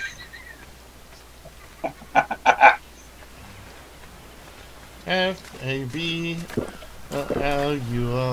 That's fabulous. Okay, I'm dyslexic, but I'm pretty sure that ain't right. So she ain't right either. Did you ever hear her try to spell it? Good point there. You have a very good point there. There are times I have to sit back and go, huh? What's up? What's up? What's up? Stupid little slave fucking. Still is a good piece of ass if you turn her around and put her face dead in the fucking sand. You know, it would help if she didn't go with the whole damn one-piece bathing suit looking rain gear. Yeah, that's horrible. That does no favors for any of the women in the roster. Especially her. Now, I miss Becky Lynch's old gear. Yeah. Oh, by the way, Joe. Yes. Totally off the subject of wrestling. I tried to find out why everything was fucking up with Dead by Daylight. Not Dead by Daylight. Or is that the one that we always play? Yeah, we always play Dead by Daylight. Well, remember I kept on saying, "What the fuck is this game not playing?" Because my joystick would just stop working. Right. That was Dead by Daylight. It was, yeah, and again, it was a fucking joystick, not the game. Oh, well, yeah. Yeah. Now they're on. Let me see. Oh crap. They came out with something new. Now my brain is fucked up. We missed the Halloween one, so the Halloween one was pretty cool. No, I was in there. I was in there for the Halloween one. I just only played a couple of times. Yeah. You gotta play when Billy's there, because you gotta hear him scream when the killer comes and grabs him. I was there a couple of times where I heard Billy freaking out, and like I said, after the joystick issues, I was just like, you know what, fuck this, I can't play this game. Now, ladies and gentlemen, I'm just gonna let you know, Rick and I and Billy, that's Billy Bujo from the Wrestle Gamer. We actually go and we actually play Dead by Daylight. It's off the subject of wrestling, but if you ever get that game, it's a lot of fun. In fact, tonight I'll be doing a midnight run. Now I might be late tomorrow. I might be home around 8 o'clock, 8:10, 8:15, because my job needs me to come in for a few hours to help out. Okay. So do you want me to you want me to run the stream then? Yeah, tomorrow night. You'll have to host the stream, and then I'll just join in when I get home. All right, I'm gonna have to set that up tonight. To show up. I don't know. I'm guessing it's gonna be a 6-hour show. They'll probably have the start time of 7 with a kickoff show at 6, maybe even earlier. A kickoff show at 5 your time. Wow. Oh Jesus. Oh, screw that. It's a major. It's one of the big 4 pay-per-views when they start to do like 6 hours. Yeah. And the fucked up part is, the card's not that great. Yeah, it's lackluster. No titles are on the line. Oh, I think the 205 titles on the line. Oh yeah, but that'll probably be on kickoff. Yeah, like we said, no titles are on the line. The tag team Survivor Series match. Yeah, but I mean, I know that a lot of people here like the Survivor Series matches. I never have liked them. You know what? I gotta say, the original concept I really did enjoy. But you see, that was a different era, because in that era you didn't get to see all the superstars at one time. You got to see them like periodically, and never against each other. Like against so many people. So you had the guys who were in feuds, but then you had the folks who were technically tossed in there. Like, I'll give you a perfect example. You had the whole Bobby Heenan family, and he was taking on Hulk Hogan, Bam Bam Bigelow, Don Morocco, Paul Orndorff. So it was kind of a mix. You got to see these guys, taking on an entire Heenan family and Slick's family. So it was a really good thing. You got to see a whole, group core of workers there. So it gave a chance to really get to see everybody. Nowadays the problem with today is we see all these jabronis every single Monday and Tuesday.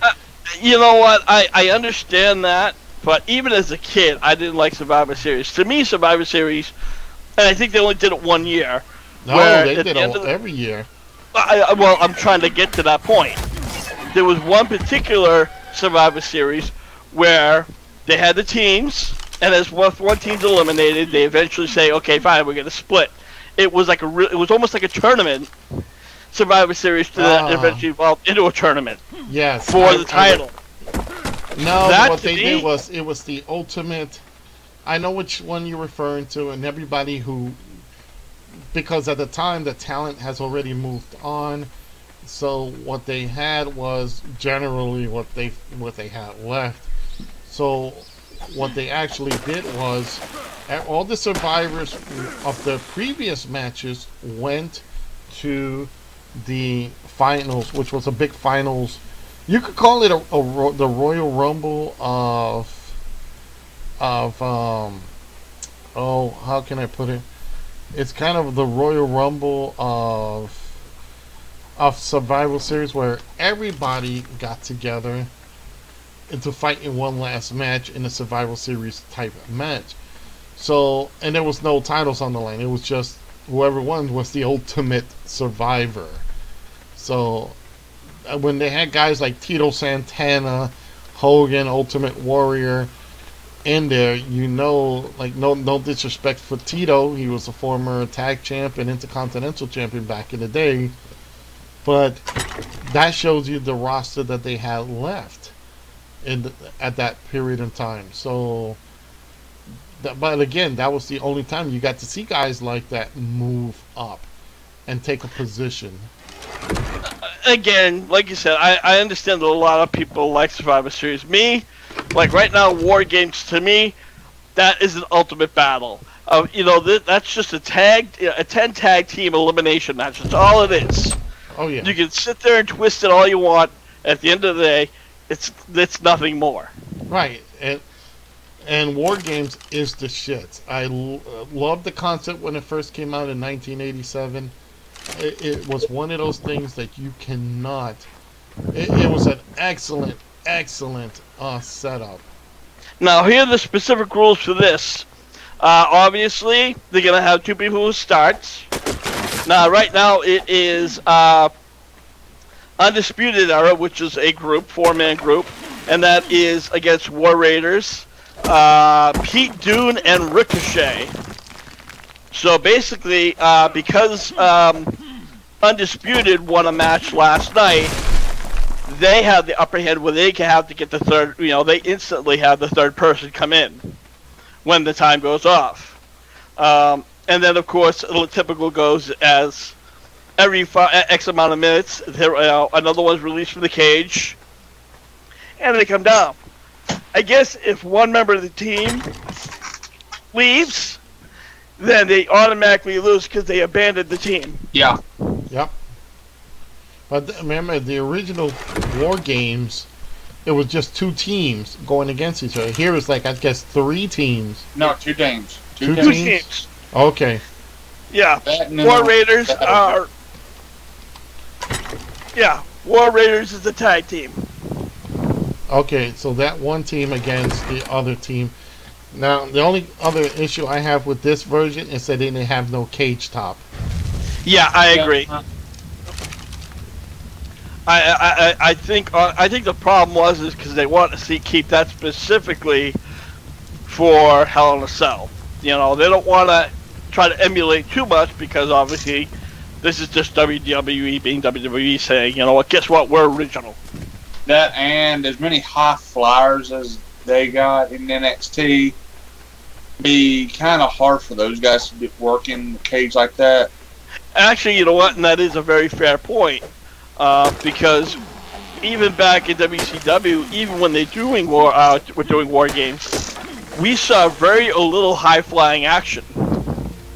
I mean, we saw people jump from ring to ring, you know, but it was still very, very minimal.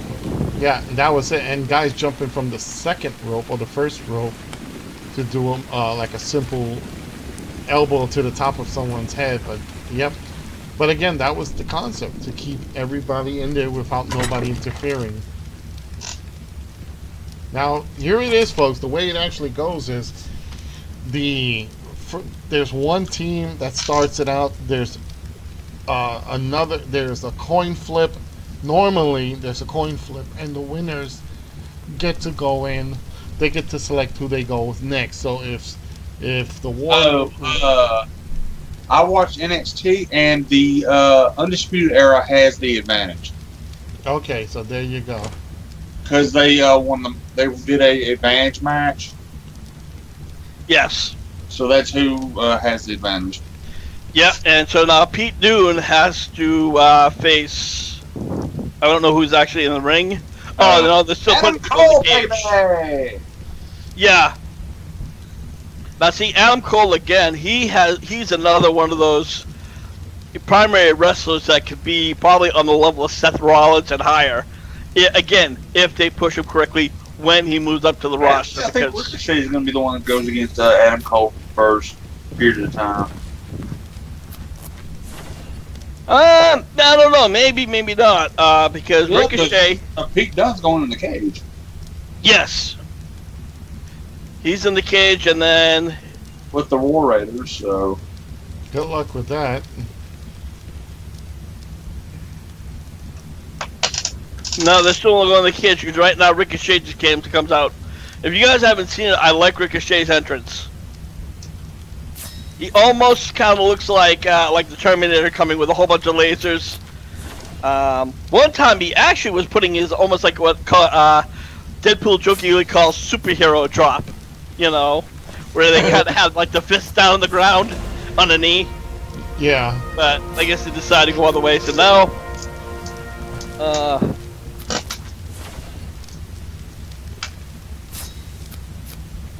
so right now, yes, Ricochet is coming out, and then they have from Undisputed Era, Adam Cole, and who else is going to be coming in the ring?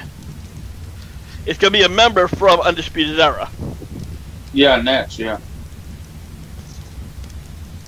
Dum dum dum dum dum dum dum. Oh yeah, yeah, yeah.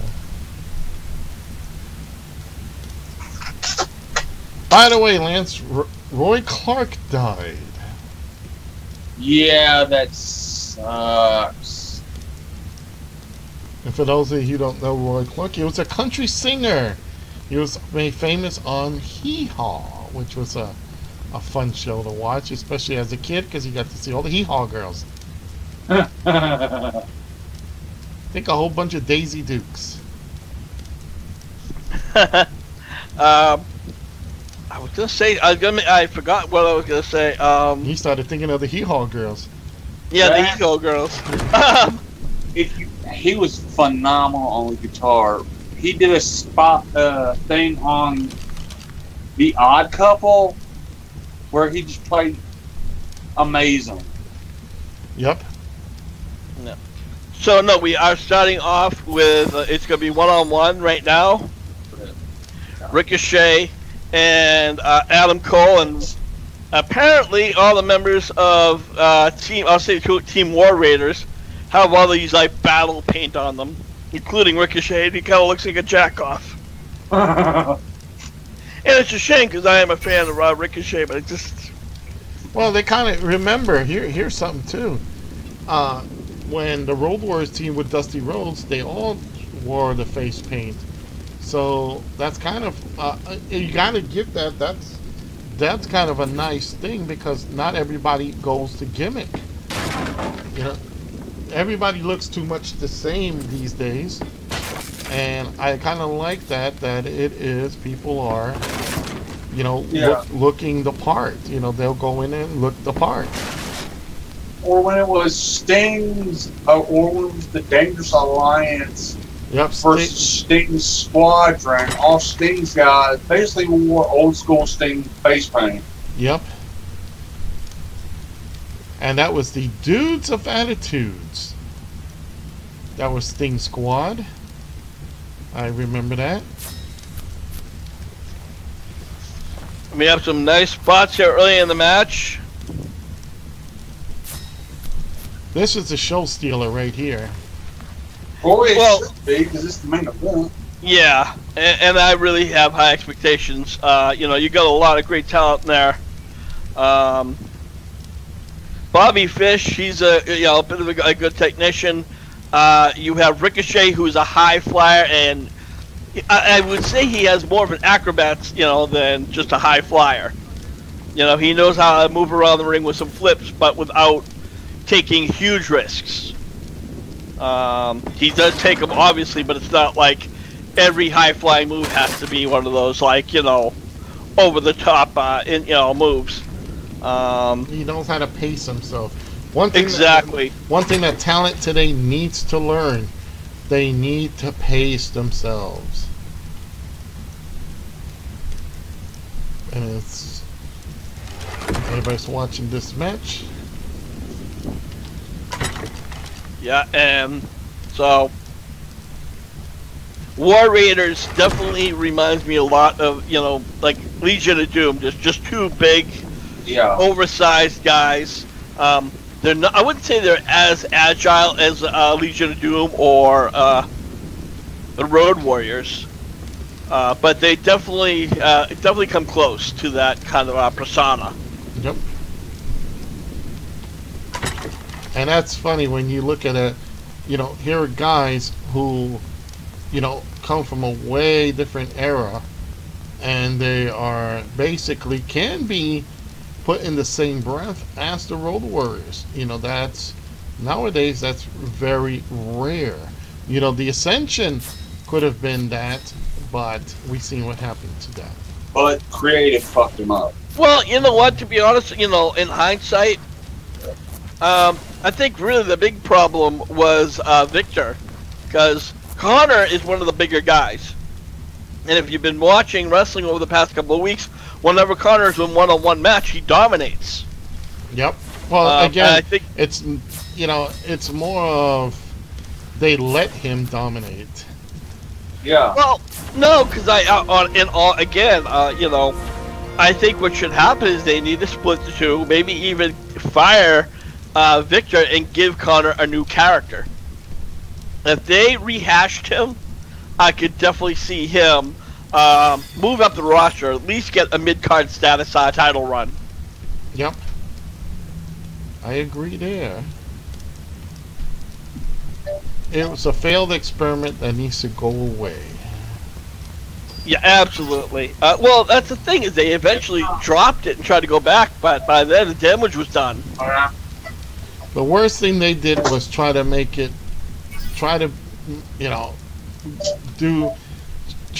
basically be against Emulate the Road Warriors and then try to put them down. That kind of, if you're going to emulate somebody and then all you're going to do is take them down, then obviously you're not going to be well loved. So no, not at all.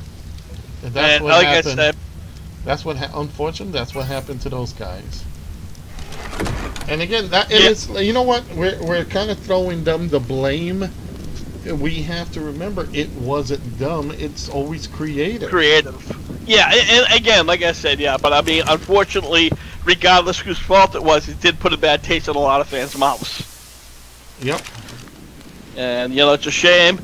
And it looks right now that these two are definitely taking some time out, and we're going to be bringing in another person in just under 10 seconds. And that's somebody from Undisputed Era.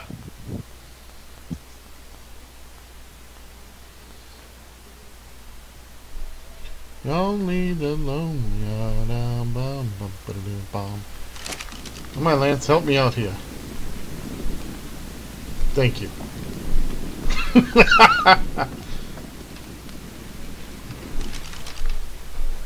It's going to be Kyle O'Reilly and when the ref opened up the shark cage, all 3 members, or the rest of the 3 members, tried to get out of the cage, but it just didn't happen.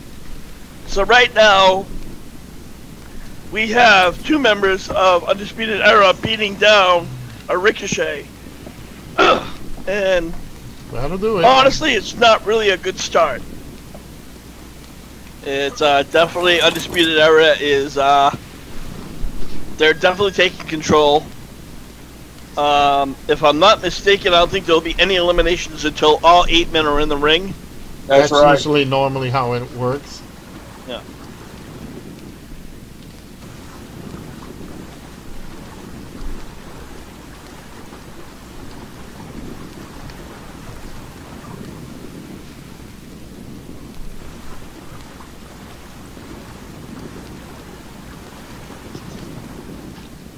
Oh, he got caught. Ricochet actually started to make a comeback. Ooh, he tried to do a leg whip in between the 2 ropes. And when they pulled him through, it looked like he kind of twerked the knee a little bit. I don't think he's injured, but it definitely wasn't well executed. Johnny, who could forget the Road Warriors, Dusty and Nikita versus the 4 Horsemen? Yeah, you think about that. I don't know. Is Mr. Perez with us, or is he? He's Ubering. No, he's still He's muted. Ubering. He's Ubering.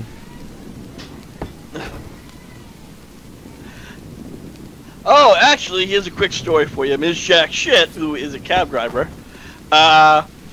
she had gotten a guy. He was apparently a degenerate gambler. Asked her to drive her to a local casino, and it was a $300 round trip. And she was just sitting there for hours with just her legs cut up, reading, like on her tablet. He was ready to go, but she was ready to go. But he comes back out and pays her additional money, saying, "No, just stay here." And she's like, "Fine." I mean, she got the money up front. She's like, "No way in hell am I going all the way up there with a gambler who's gonna pay me after the fact." Brand new diaper? It was a brand new diaper. I just washed it. Oh! Jeez. That was a nice tag team move. Alright, guys, I will be right back. I'm going to get some coffee. Alright, Cole and Riley, pretty much. Oh, we're getting down to the next one that we finally have. One of the teams from Team Raiders.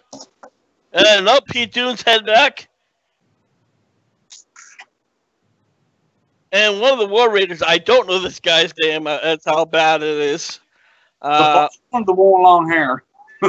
Yeah, pretty much. He comes in, and right now he is just cleaning house. Ricochet giving Ricochet a much needed break. And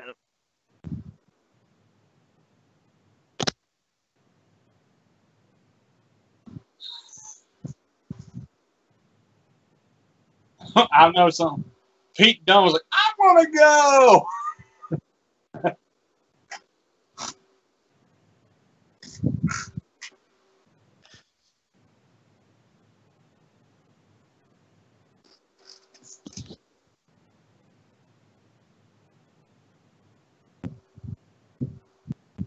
Damn.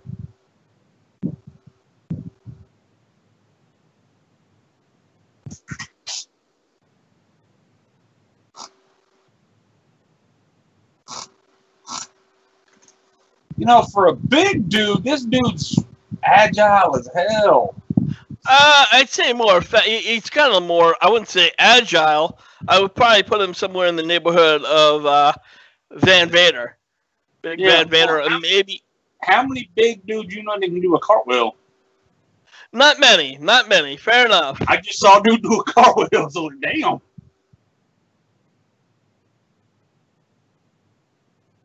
Wow. A double Bronco Buster in the corner. Nice. And James Snow, Hollywood, brother. Brother, yeah, brother.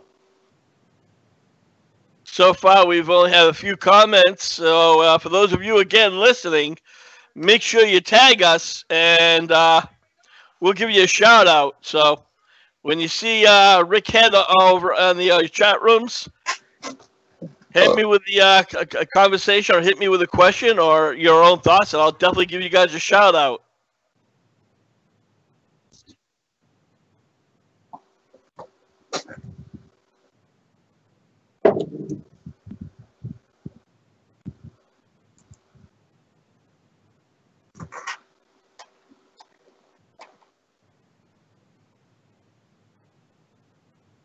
I don't know if it's the fact that it's a Saturday or what, but yeah, comments are down. Like, Well, a lot of people right now are probably actually watching the pay-per-view.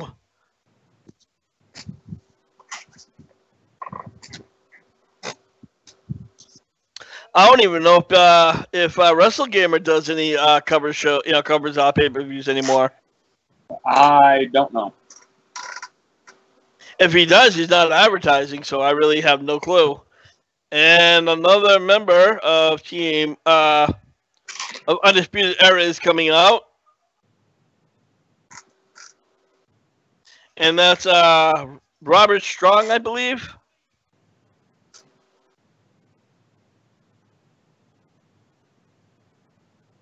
And he's coming in, and he's starting to clean house, giving the other guys a much-needed break against Ricochet and I'll say War Raider #1. For those of you who don't know, knows this guy's name, please feel free to correct me. Yeah, it's the long-haired one. Yeah.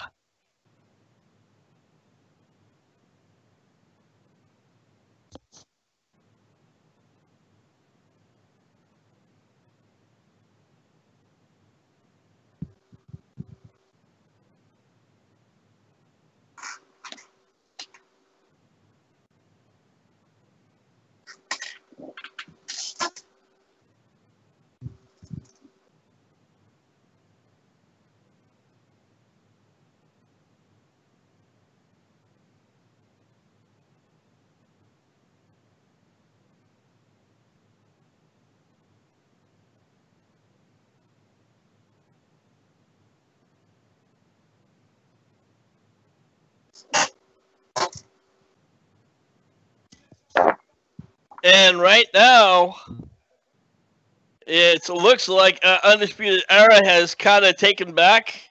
All three members are beating down 2 members of, again, Team Raider. Yeah, but honestly, that's kind of how War Games matches kind of go. Yeah, oh, absolutely. Absolutely. And we do have another person in the side chat. My buddy Herbie. What's going on, Herbie? I wonder if they hornswoggled the... Herbie, the hell are you talking about? I wonder if they hornswoggled this. Only thing I can think about hornswoggled is being jobbed. Yeah. I know Herb could probably fit into some of Hornswoggle's old suits, but... Oh, he makes fun of me for being tall, so damn it, I'm making fun of him for being a midget. And yeah, this pay-per-view actually has already gone on for 2 hours. This probably will go until about 9:30. Yeah. Unless, of course, they add some kind of other impromptu match. I don't, honestly, with it being, quote, War Games, I don't see that happening. Yeah, I agree. Like I said, it was like on that off, like 1 in a billion chance that they have one, but... I guess they're showing mercy on us so we won't be too damn tired to watch a friggin' 6-hour show tomorrow night.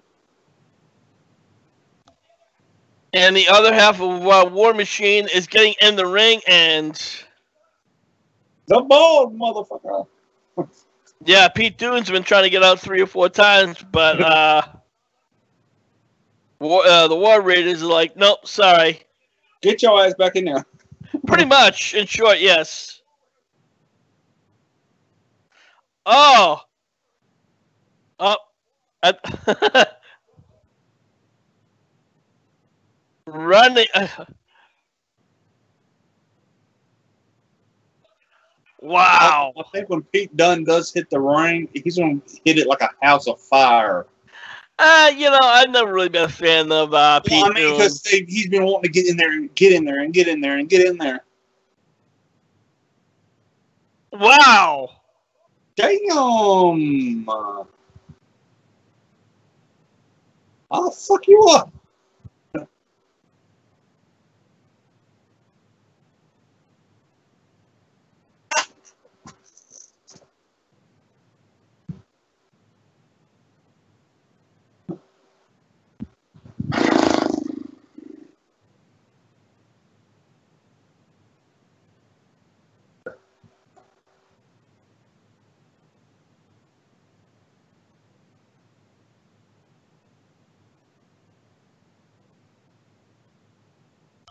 All right, Rowe is a slimmer guy, and Hampson is the big guy with a huge beard. And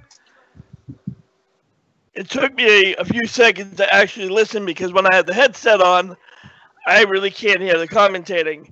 Which, with NXT commentating, I gotta give them credit. Yeah. Wow, tomorrow night, ladies and gentlemen, if you're watching the pay-per-view, listen to us instead of them. Because we have a lot more inappropriate jokes, and, well, we're a lot better than Michael We're Cole. just better. That we might or might not be under the influence of whatever we feel like. Pretty much. So, yeah, right now in the ring, we have the War Raiders, Ricochet, and then we have Adam Cole, baby!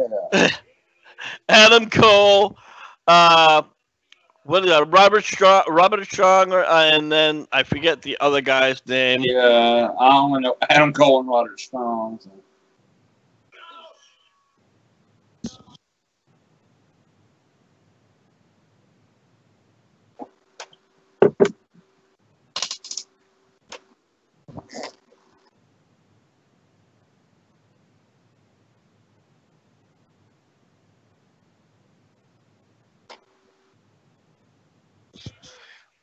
And the last member of Undisputed Era is Bobby Fish.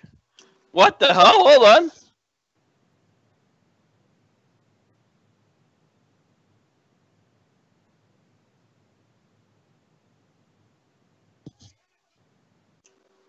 And right now, Bobby Fish is going in the shark cage, and he is targeting Pete Dunne. It looked like he was trying to get inside the ring. But no, he stole the keys after taking Dunne down. Oh!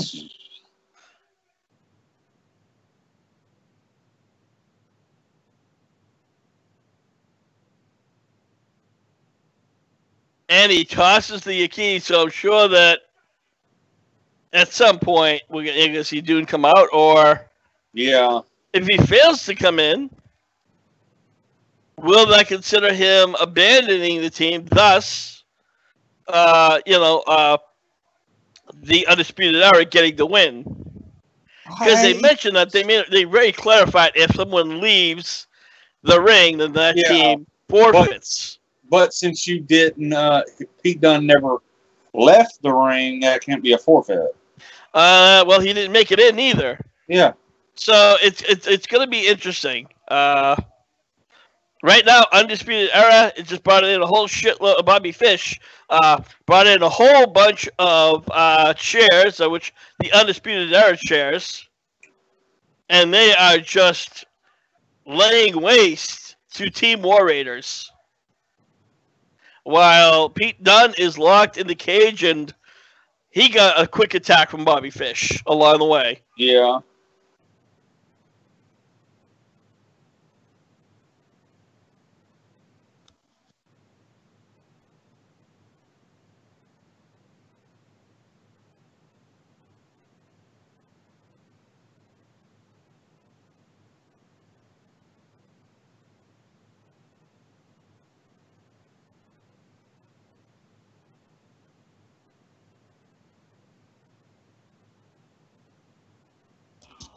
And Undisputed Era right now, they are just dominating this match. Yeah.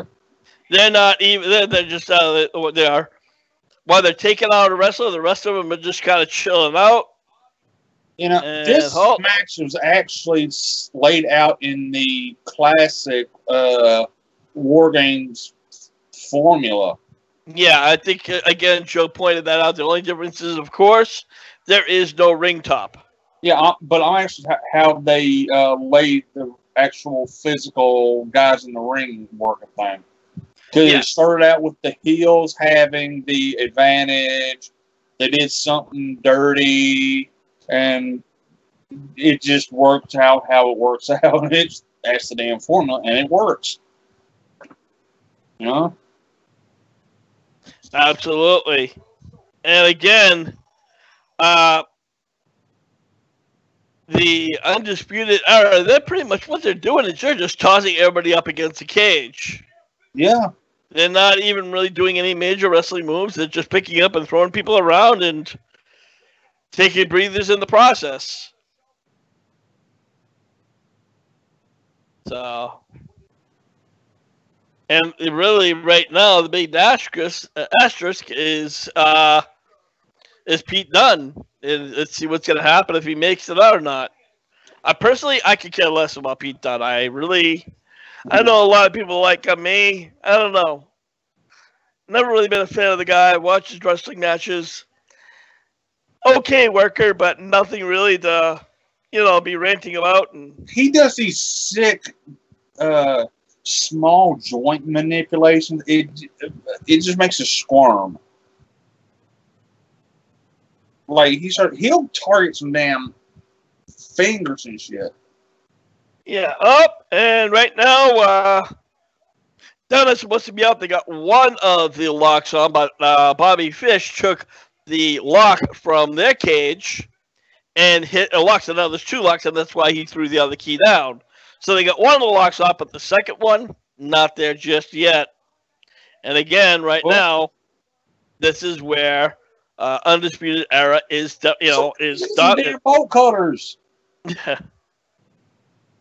That's probably what I'm guessing they're going to do. But right now, while that's going on, we still have Undisputed Era dominating. And by the time he gets there, he might be fresh, but the other guy's got to be out, so it'll still be a 4-on-1 beatdown. Yeah, but the bruiserweight is crazy. Like I said, I've enjoyed his work personally ever since I saw him in the first UK Classic.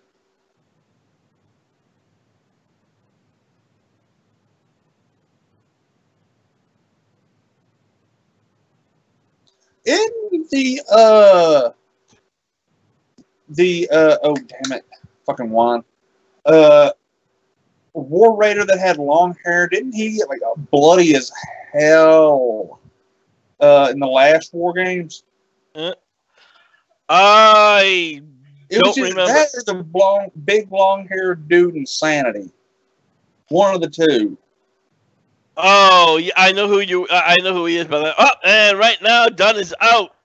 And Now his knee is taped. Oh, that's right too, because they worked his knee over on the Go Home show. Yeah. So right now Dunne is going there injured. He's trying to come out. Yep, they got bolt cutters. Yeah.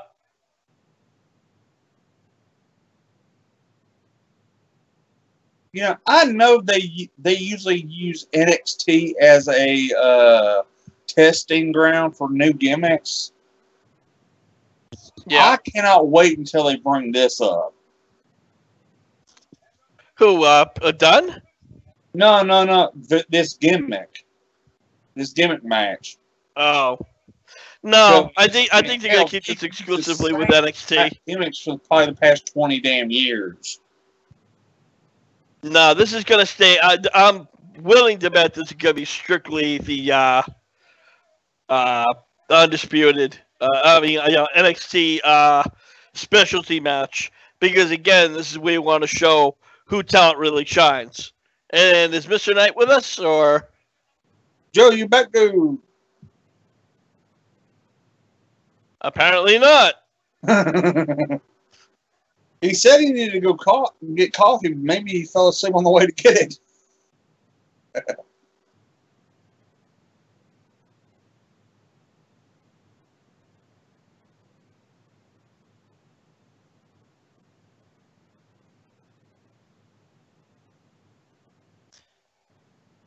And now the ref is in the ring. They got trash cans. This is like war games with, hardcore everything. Yeah, I love it. What are they going to do with this? They're bringing in 2 tables now. Damn thing is, Pete Dunne is the only one that can do it.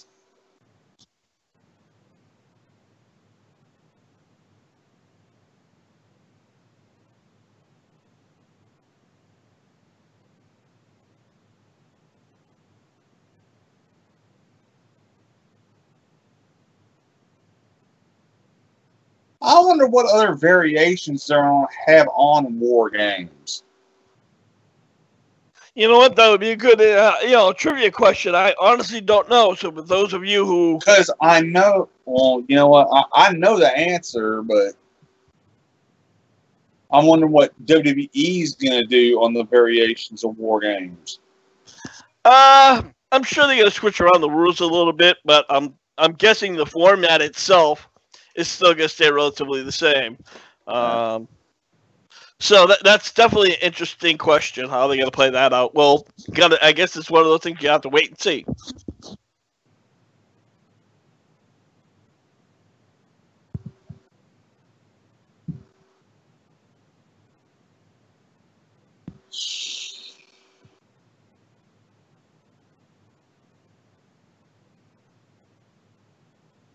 And again, folks, we are live. We are covering NXT TakeOver War Games right now.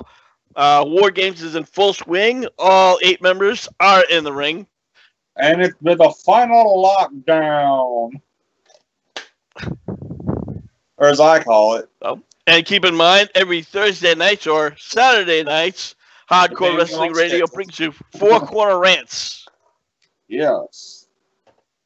Except for this coming Thursday. Oh, yes, it's Thanksgiving. Yeah. I won't be on hand either, so yes, that's Hardcore Wrestling Radio next week. 4 Corner Rants will at least not, will be 2 people short. It's Thanksgiving, so it's a family edition, and I will not even be around. So, and after that, I'll probably be drinking. Yeah. Oh, nice. Oh. Like, I'm not even doing. And Undisputed Era is still targeting Pete Dunne's injured leg. Yeah, I'm not even doing my show this Wednesday because we're having Thanksgiving here, and it's gonna be too damn crazy with that Wednesday night. Yeah. What the fuck did he do?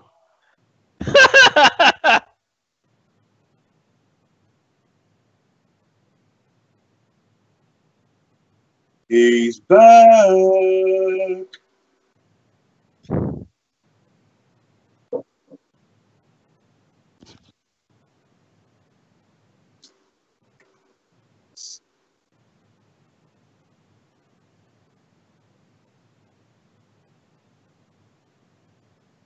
Oh.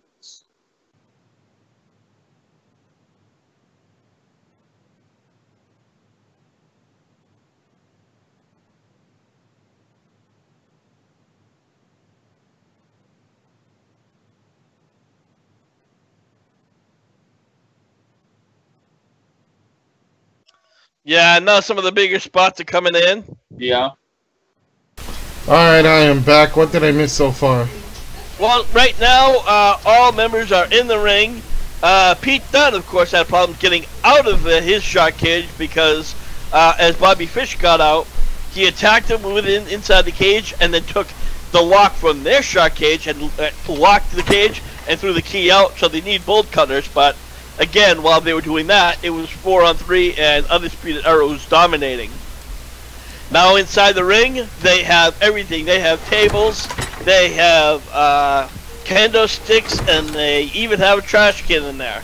And a partridge in a pear tree. Yeah, no shit. Maybe it's Danny Partridge, I don't know.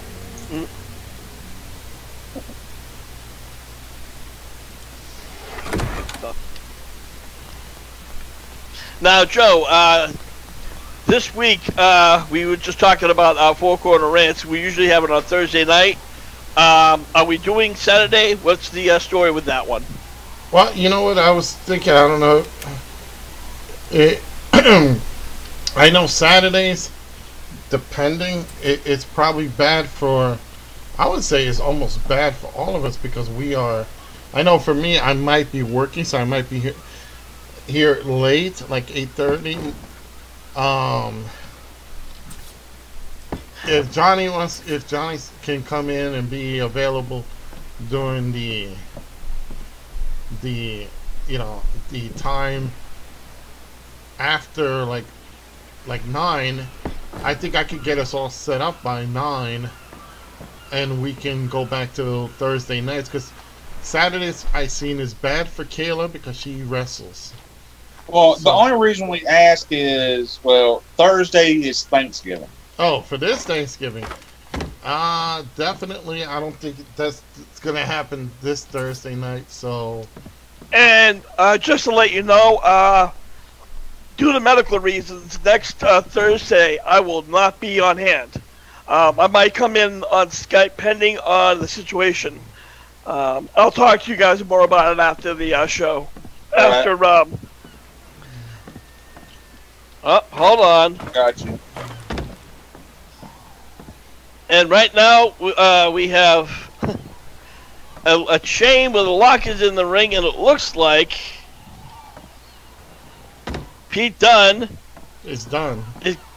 Yeah. Yeah, I wish he was done. I know Lance tends to disagree with me, but I am not a fan of Pete Dunne. Now, wasn't Pete Dunne a member of the original Mean Street Posse with Shane McMahon? No. No, there was an actual Pete Dunne in that group. Yes, no, he's from the UK, and he looks like he's maybe in his early 20s. Oh, okay. So, unless if he was doing it in diapers, I don't know what to tell you.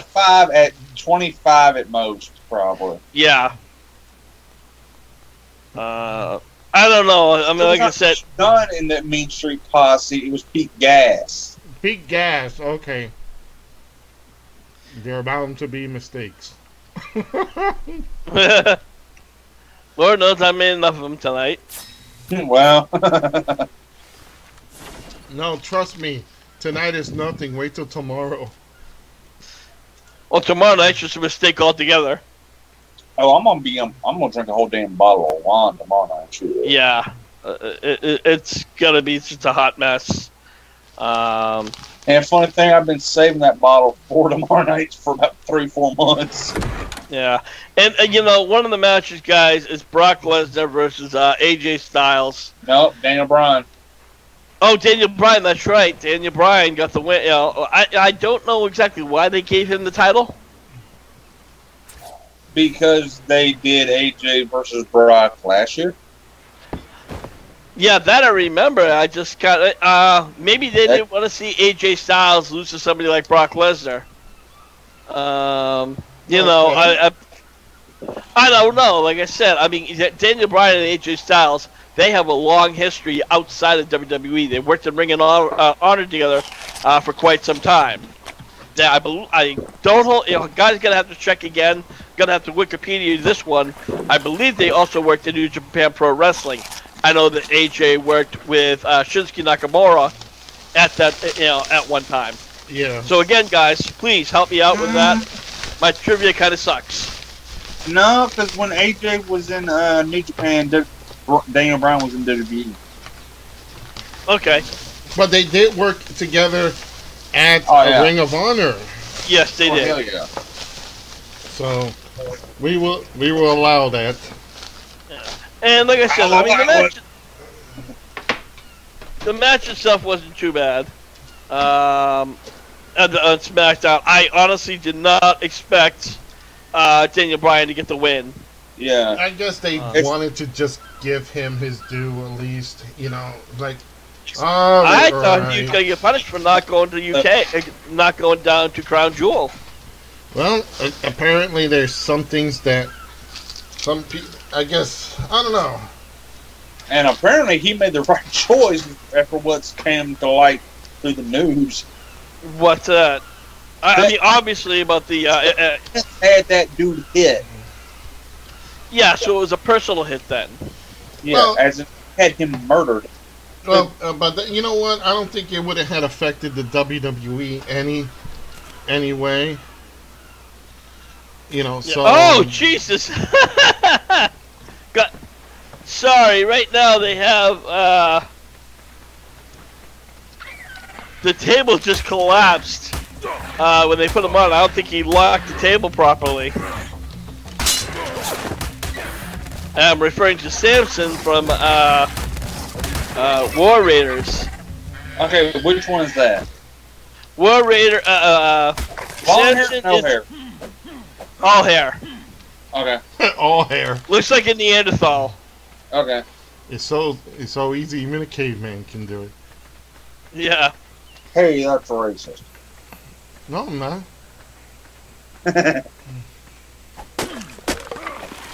The only caveman that I remember was Coco Savage from Matt Mania. Wow. Nice table spot, but it looks like those. Oh. You know, when you go through tables, it's usually there's some kind of give, but the way they had it was against the cage, in between the ropes where there was a pole, so they went through the table that was leaned up against the pole, and they both slammed into it. I'm guessing that was some kind of a plot, so, but I didn't really. I caught it out of the corner of my eye.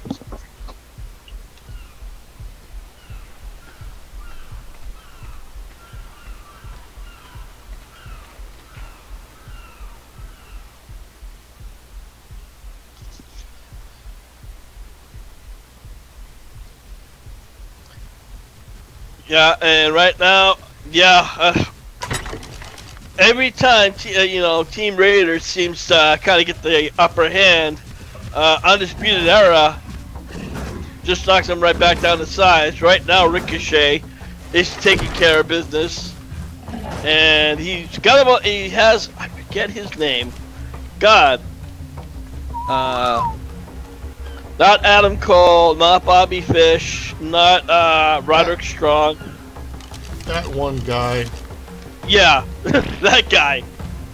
It looked like he was trying to set. Ricochet was trying to set him up to do like a high attack on the table. Oh shit! This is gonna be a spot. Wow! Oh! Samson just put this guy right through the table, and Strong makes a save.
Now let me ask you, Joe, when they do...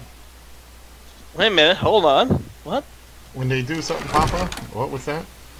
Is this, it was War Games elimination, or was it just like they would come in every few minutes? No, it wasn't elimination. It was actually all team members have to be in there. Mm-hmm. I think, okay. And what will Because happen it looks like it might be... What will happen is once all members are in there, then it's submit. Yeah, So- only then can the match end. Yeah. Yeah, that's when it becomes actually. That's when the actual match begins, and it's called the match. Then it becomes the match beyond, where they go through all their fighting each other, And it has Absolutely. to be. Yep, and it has to be a wiener. Well, there is actually it looks like they're doing pinfall Yeah, that's or normal. submission. Yep, that's what it is. But- Pinfall and submission.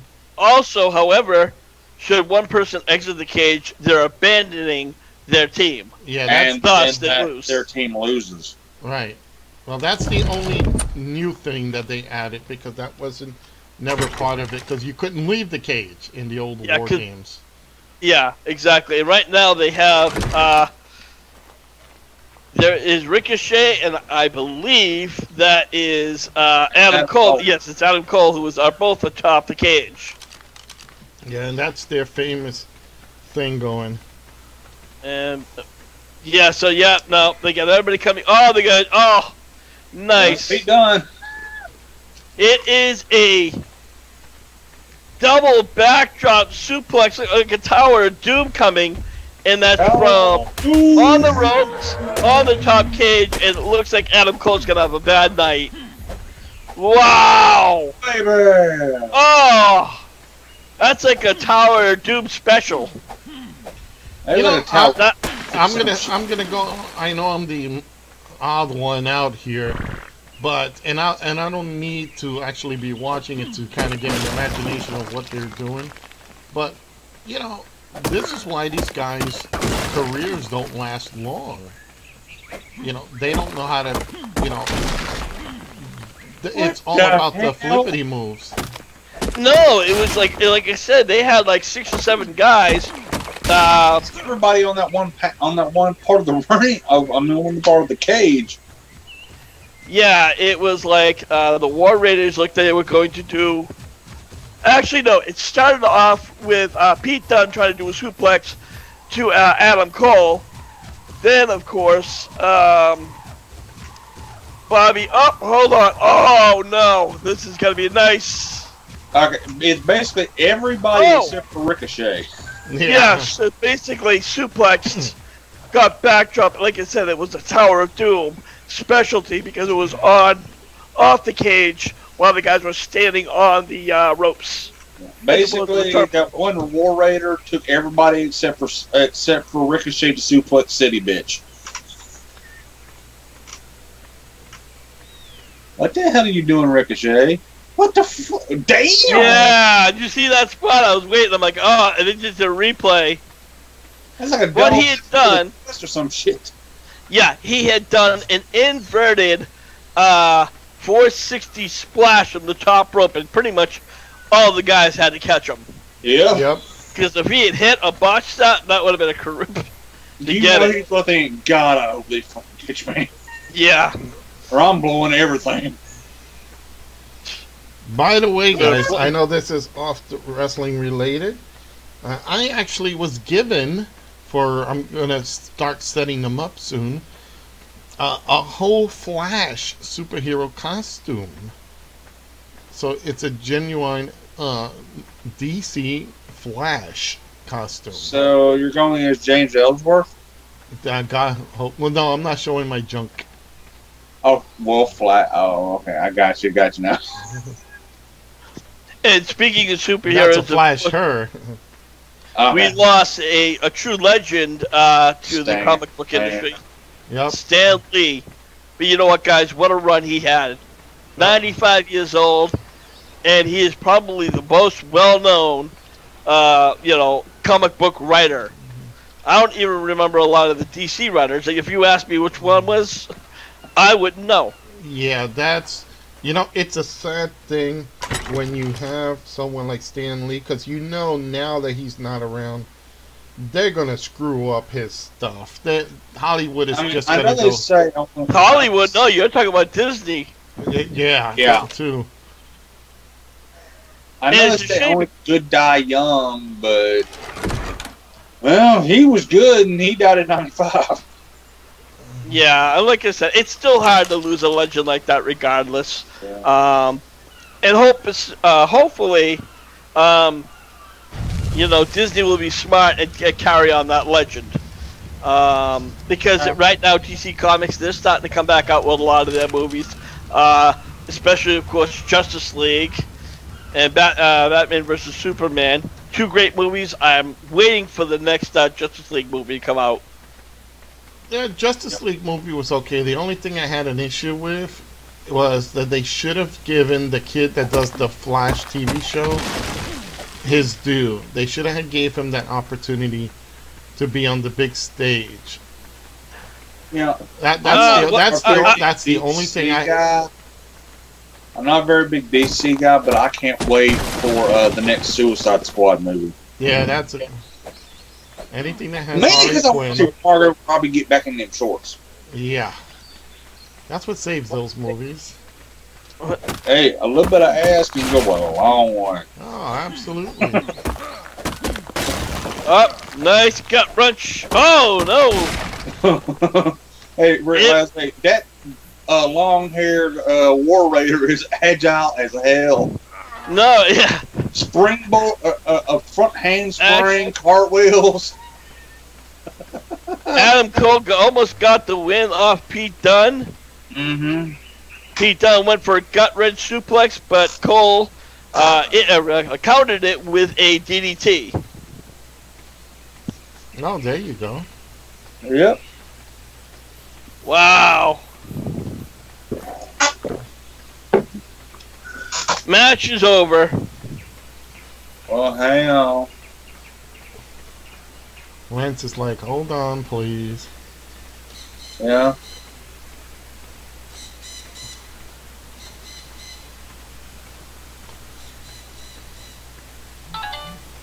I just get it on my cell phone, like, ding.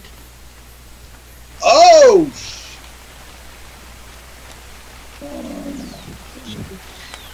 And Team War Raiders, which is the War Raiders tag team, obviously. Ricochet and Pete Dunne got the win. Pete Dunne, everybody's dead. Everybody's dead. What's Pete Dunne finisher that he did? I don't know. Again, I don't follow him that well, so. I don't know. All I know is, hell, in came damn Ricochet off the top rope doing some Ricochet shit. Yeah, oh no, Ricochet, yeah, he did that rolling plancha. Yeah.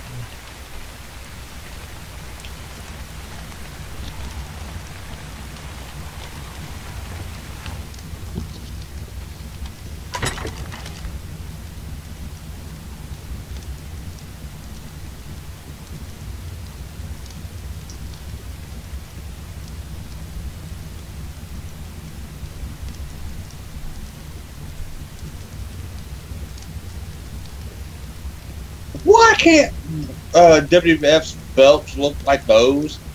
I don't know, cause cool. You mean like real belts? Exactly. Your guess is as good as mine. So I'm not a big fan of belts that just have WW.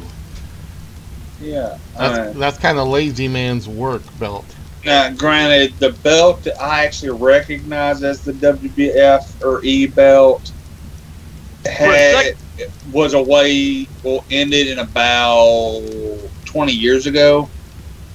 Yeah. It's sad when we can say 20 years ago, belts the were Eagle actual belt belts. was the one I recognized. yeah. Not the big eagle, but just the eagle.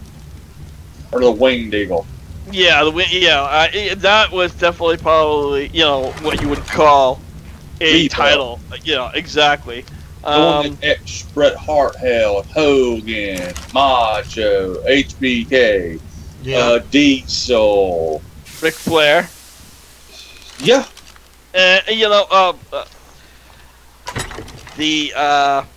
If I was to get a belt done, that's the one I'd get.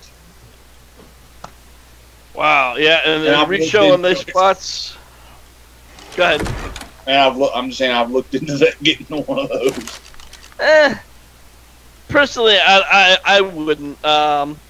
Even though, like I said, the gold, the big gold belt definitely, really, that's the classic belt, probably one of the best belts. I don't mind WWE's latest title, the one that AJ Styles, Daniel Bryan currently has. The Raw title looks like shit. Then again, I have no respect for the Raw title. Yeah. That's a mid-card title at best. And let's face it, as soon as they bring the brands back together, the Universal title's going. Oh yeah. Yeah. You know, It is what it is. I'm just gonna say this. I just hope that when they reformat and bring everything back together, that they bring back the old belts, because actually the only belt in that whole entire company that's original, even though it has a different backing, is the Intercontinental Championship. That's the Actually, only... no, hold on.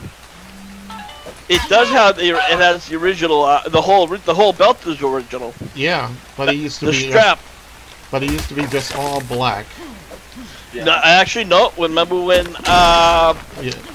Yeah. Ricky Idiot Steamboat, Yeah. Steamboat, and that's when they had the white strap. Well, no, actually, no. He still had it black. The one who started changing it was the Ultimate Warrior. I could have sworn. No, that he had, Ricky still had the black. Warrior would change every damn belt, every damn color he could. I mean, hell, he made a mustard yellow world title belt. Yeah. Oh yeah. I couldn't stand Warrior. I have no respect for the Ultimate Bigot, and you know, I mean, anybody can say what they want, but he came back at the very last minute because he knew he was on death's door. Yeah. So he had to get some kind of. He had to suck up to Vince for one day so he could get his wife, you know, have her, you know, whatever, Dana Warrior, which I just call the money grubbing whore, you know, a nice. job. Say again? Be nice. Tell us exactly what you feel.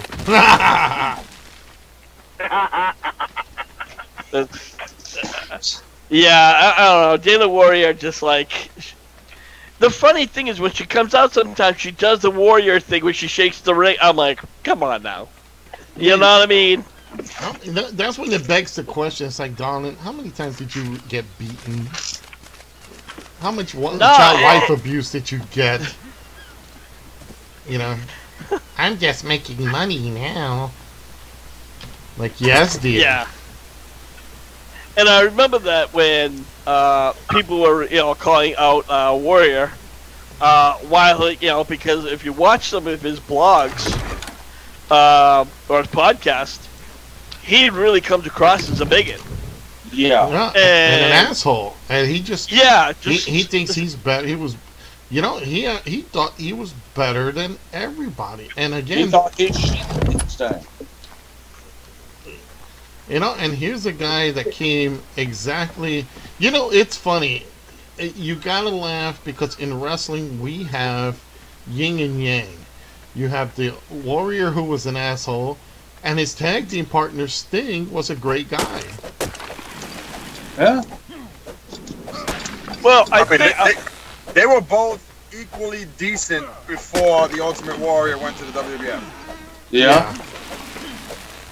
They And really then Sting went to a place that went to an organization that would train him how to wrestle, where Warrior went to a place where they just wanted him to be a guy, he's like a coked out bodybuilder. Yeah. But wait, didn't the Warrior go to Texas and Sting went to like... Sting went to the Sting went to the UWF or the Mid South. WWF. Yeah. Yeah, and Warrior went to World Class as the Dingo Warrior. Yep. Yes. Now, fans, I know NXT is over. We're gonna go.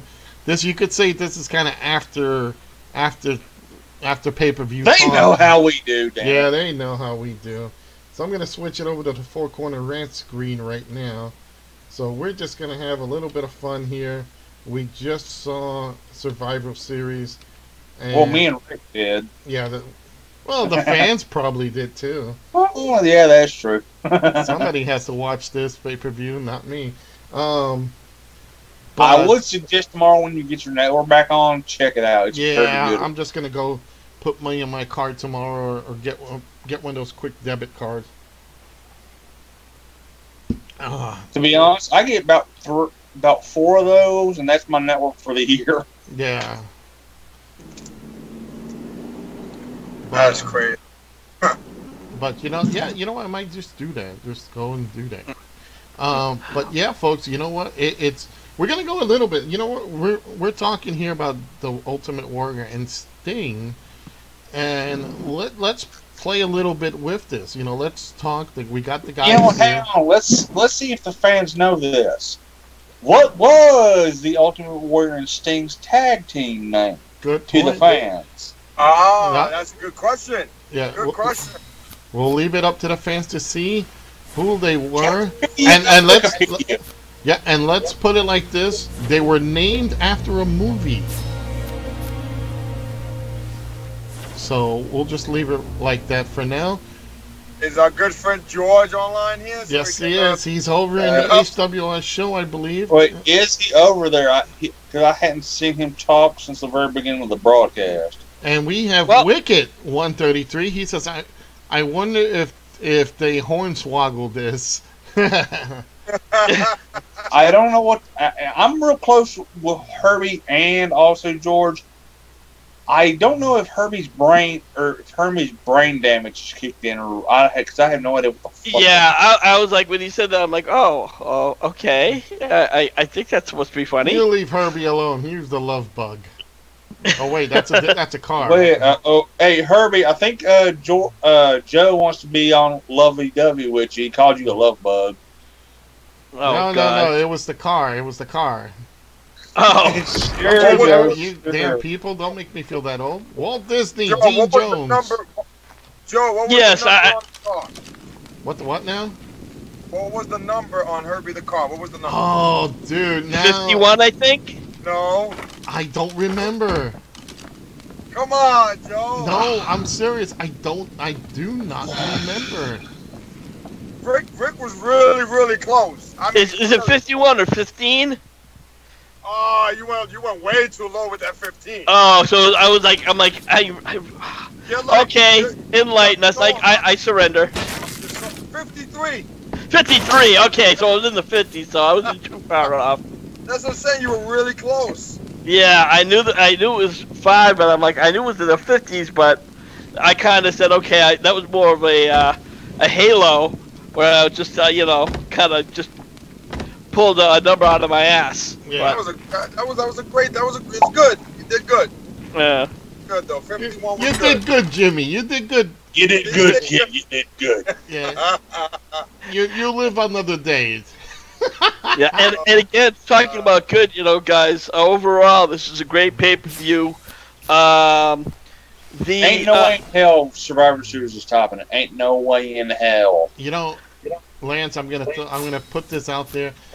It's kind of crazy when we can actually say when a main roster of some of the supposedly best talent, because there are some good talent in that roster, cannot compete with a bunch of indie guys, and they all are in NXT indie people.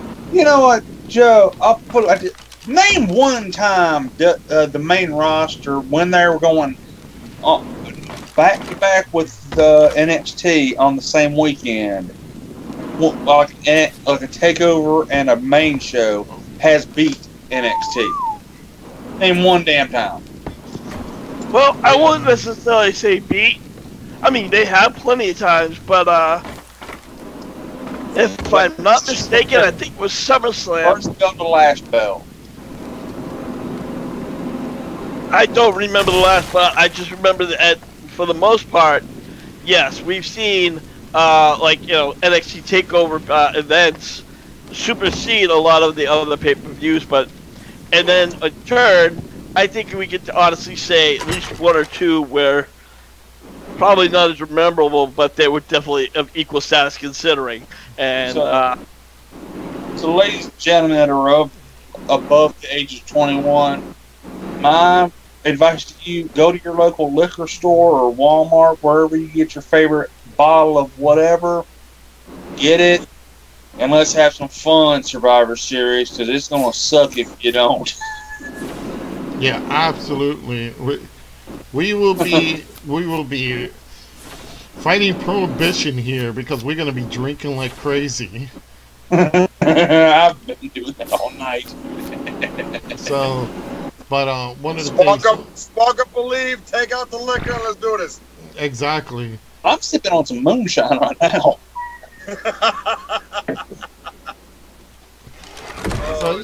So yeah, bro. You know what? Yeah. Ultimate Warrior was the Dingle Warrior, went to World Class. Sting actually was a heel in Mid-South with my mentor, Eddie Gilbert. And who else? Who else was in that crew? Rick Steiner, at least, I believe. That's right. Rick Steiner, Sting, Eddie Gilbert, and Missy Hyatt. When Missy Hyatt looked fucking great. No, she's a mess. Oh, yeah, now she is. See those fucking super lips she has now. Oh my god. I've seen shoot interviews with her and fuck. And not in a good way. Oh, she probably watched movies then. Considering she was shooting getting shit shot. Yeah. Yeah, probably B-rated porn movies that you probably couldn't find in respectable porn shops. Well, well, I'll put it like this: her lips look like she's been kissing a clothes iron that's been turned on high. Yep. And it's sad when you see people like that because she looked it really hot back in the day. Yeah, unfortunately, some people just, they don't age well. Yeah, actually, we were talking about that earlier in the night, that about Tommaso Ciampa. If I'm not mistaken, we thought that, he was somewhere in the neighborhood of his mid-40s. And he's 2 years older than fucking me. Yeah, he's 33 years old. But he has a lot of gray in his hair, so... well, that could just be his natural hair color, too. Some people have natural white hair color. No, it's actually brown. And that's gray. And it has gray patches. Ain't no denying. That is damn gray. Yeah. It would not surprise me if by the time I'll say between between 38 and 40 when he'll be full gray. Jeez. He might even consider shaving the beard at that point in time, but what was it, Lance, that old Jimmy Cornette says, you took my guy, you shaved his head and made him look like a 50-year-old truck driver. Yeah. Well, damn, I could have made some money off it and shaved his head and made some damn money off it. Thank you, fuck you, bye. Exactly. Which I can't wait to hear Corny's opinion of the David Arquette match. Oh no, it's actually it's already out. It's already out, and it's already in the HWR chat room. So check it out. And again, fans, that's one of the things. If you want to hear up to date rumors and all that, check out the HWR chat room, because between Rick, myself, Kayla, and many, many others, you can get updated news that is, you would appreciate. You will be getting a lot of stuff. So definitely check out all that there, because you won't be disappointed. Take it away, Rick. Well, I'm over in the HWR chat room, though, for those of you who don't know. Jim Ross, Hall of Famer, kind of took a really nasty fall. It looks like his face is literally caved in. I had just said, ouch, and of course Jack Evans says, Nia Jax strikes again. Oh. It's funny to say it that way, but yes. And yeah, Jim Cornette, this is what he had to say about about David Arquette coming back.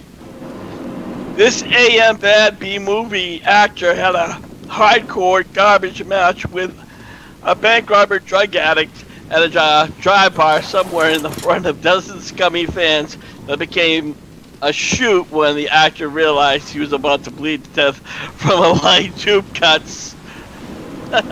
Yeah. I can't wait to hear the next episode of the Jim Cornette Experience or the drive-through. I know we're going to talk about this. Put it like this. It was It started out as a regular match.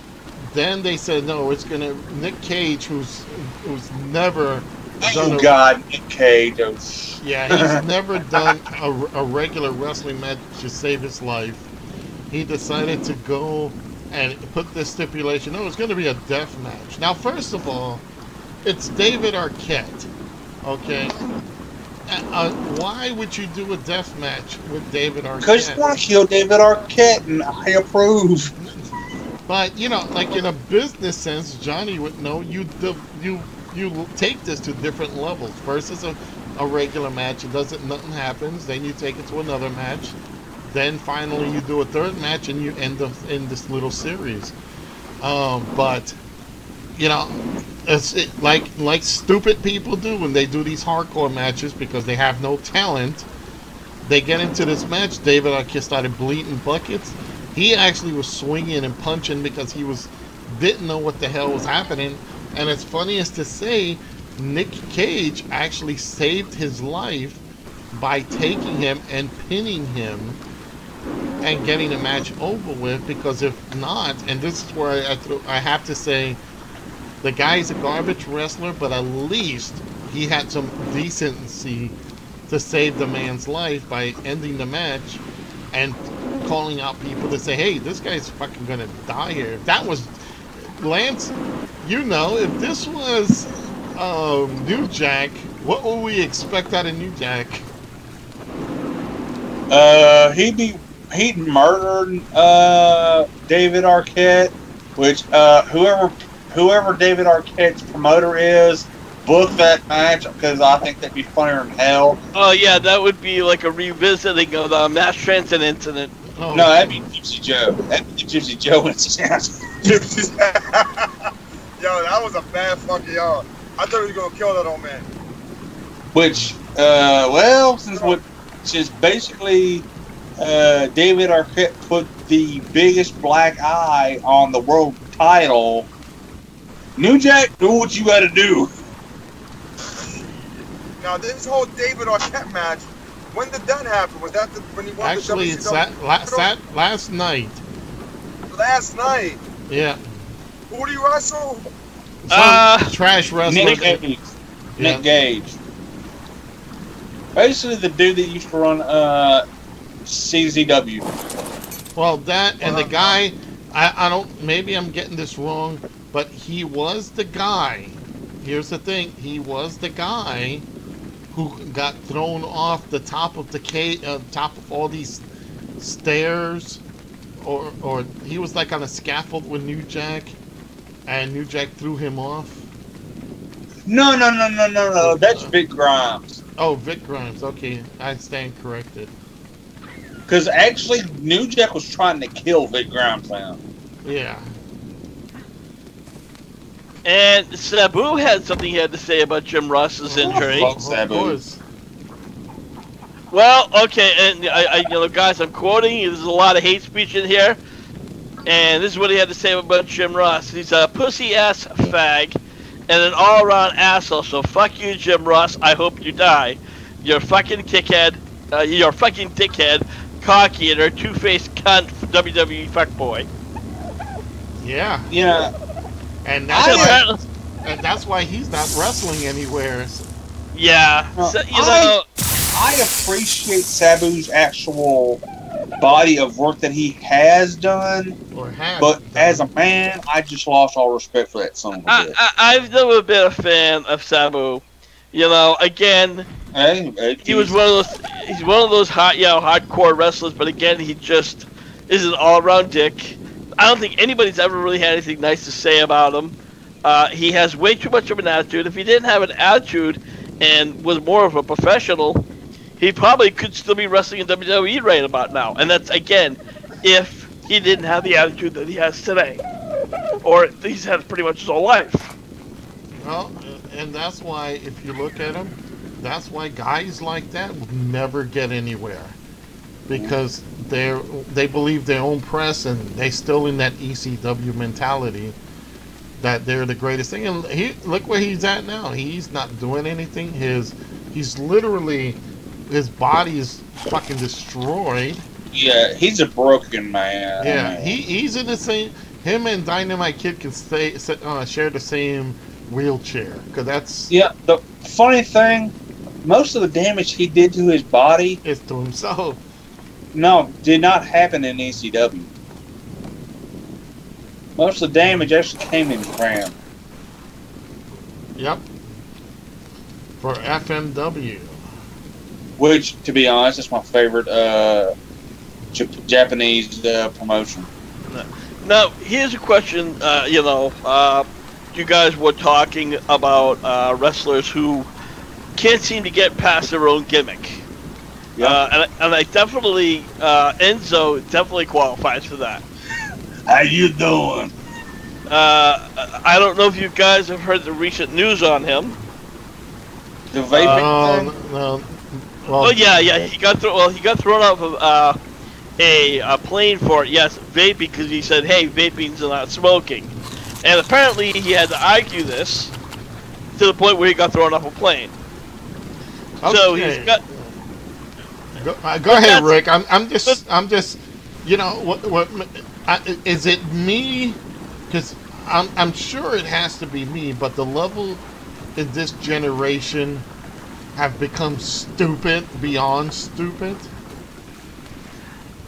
There definitely are those more, but I think that's if you look throughout the wrestling years, you always have those 3 or 4 morons that just can't walk away from their gimmick. For some, it's been all right, but anyways, that's not even the part of the story. The real part of the story is he is quote unquote going back to Cali, so he can make his first rap song, his rap album. Okay, let me chime in here. Alright, Grant, I grew up listening to rap because where Memphis is part of the southern rap scene. And I've heard Enzo's, or let me rephrase this, Real One, whatever the hell that means, his 2 songs that he's put out. Hot Garbage is being mean to Hot Garbage. Hey, you stop insulting Hot Garbage. I said I'm not insulting Hot Garbage. I'm insulting Jack Off Real One, whatever the fuck in those real fucking name is. Yeah, but I mean, you have him also in Big Cass. Oh my God, he looks like shit now. He's let himself go completely, but still, again, he's another person who can't really seem to let go of that gimmick. And you guys being in the business, you must have come across at least a couple of wrestlers who's had that kind of persona where they can't let something go. They don't know the difference between kayfabe and being in and out of the business. Absolutely. We've come across many guys, at least I know I have in my day, who cannot escape for some reason or another. I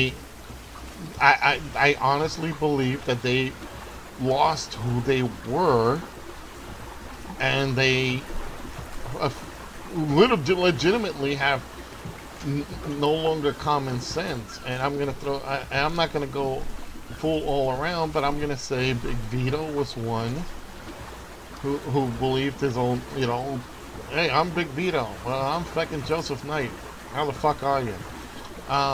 Woo! Yeah, there's various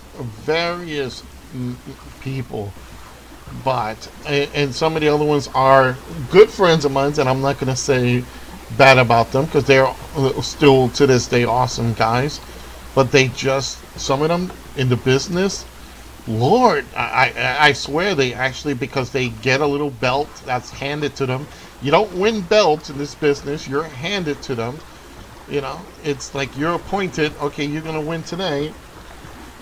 Some of these guys take it like they were the big things. And there's another guy, Firehawk, who passed away, which is good. Because he was an asshole to a lot of people. A lot of other people have good, feel. They had good experience with. I've never had a good experience with the guy. But that's the scenario there. But yeah, I gotta tell you, it's I've actually had to deal with people like that. It's never fun, to be honest. Yeah, and especially like I said with certain wrestlers and the gimmicks. I mean, even some of the legends. Yeah. Hulk Hogan.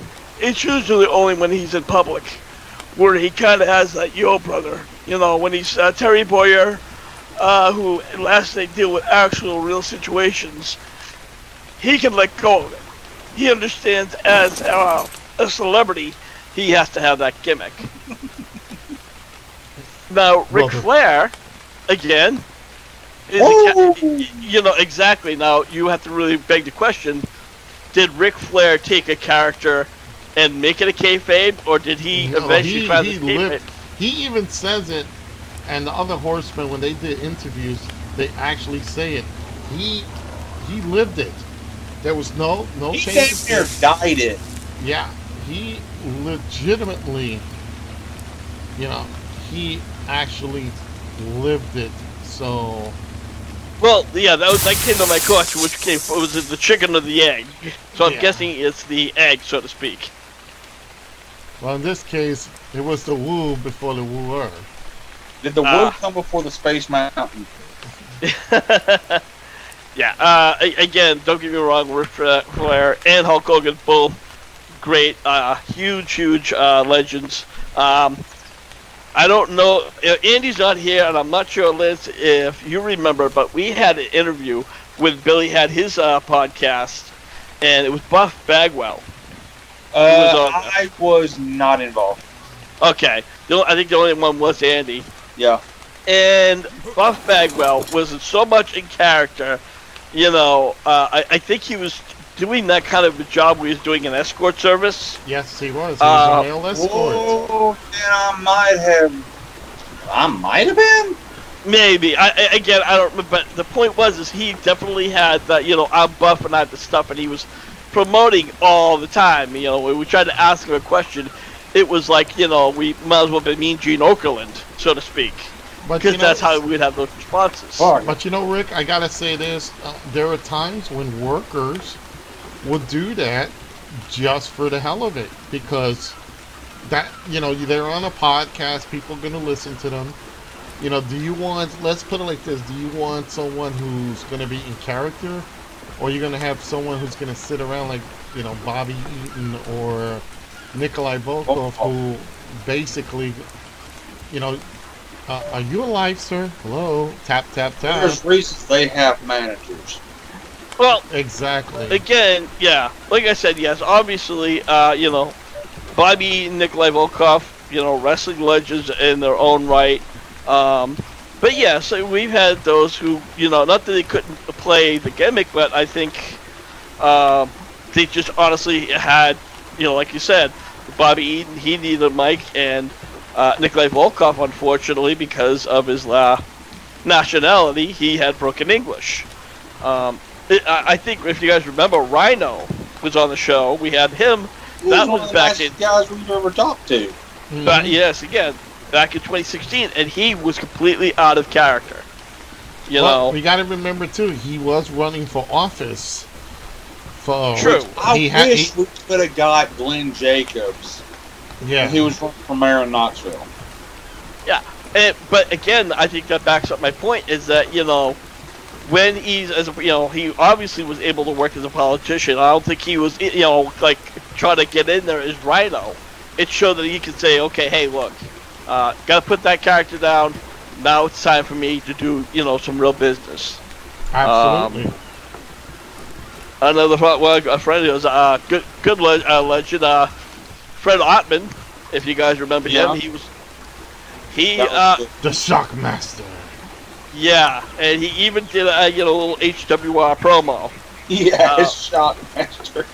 Yeah, and yeah, he did his Shockmaster, master. And again, when we talked to him, he was on the road, so it was a lot of like background noise, but still, just talking to him in general, he was very out of character. You know, he was out of character. He was just very, very real. But I gotta say, probably our best interview, Axel. Oh, Axel Rotten 2-hour interview. I had to break it up into 2 hours. That was Now, the most fun I ever had when we Yeah. did those. Axel Rotten was a fucking balls. He was funny as hell. Again, due to I sound gotta piss him issues. off, probably. I'm not sure. I asked, does Paul E owe you money? And for those of you who are wondering what the fuck we're talking about, Check it out. Hardcore Wrestling Radio's a YouTube page, HWR Show. We have all of our past archive shows, including 4-Quarter Rants, In the Moment, and just Hardcore Wrestling Radio, where we had all these wrestlers. So, give that a check. We also have a few shoot interviews, including one where Vince McMahon was on Donahue, where wrestlers had accused Vince of overlooking being Matt, fucking whatever his name is. My brain is failing. Seriously. But again, Hardcore Wrestling Radio HWR Show. Lots of action, lots of great stuff, tribute videos, you name it.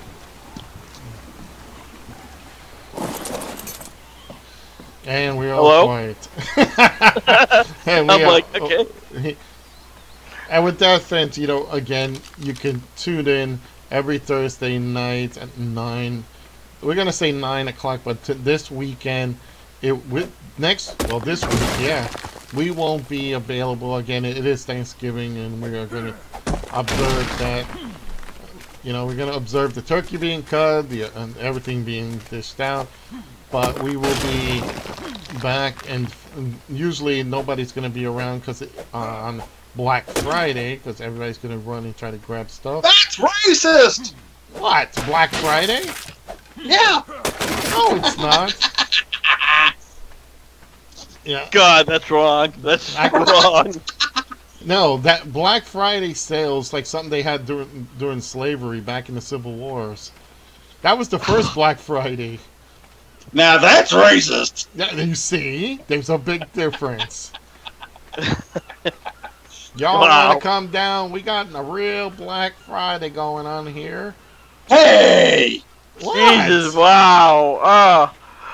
But, you don't want to get started. That's why Abraham Lincoln came in and stopped that.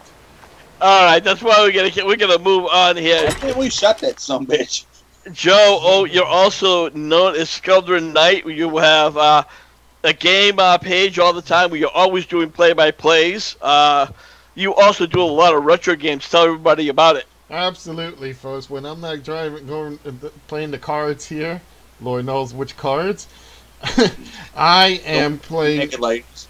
Yes, exactly. I do host Golden's Realm, which is basically where I do play many different games for fans to enjoy.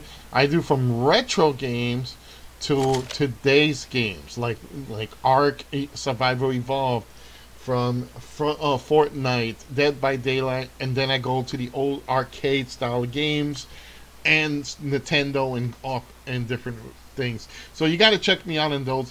Just do the hashtag Scoldrens Realm, and you can find me on Facebook, Twitch, and YouTube. You can also talk to me on Twitter at Scoldren. I love to hear from you.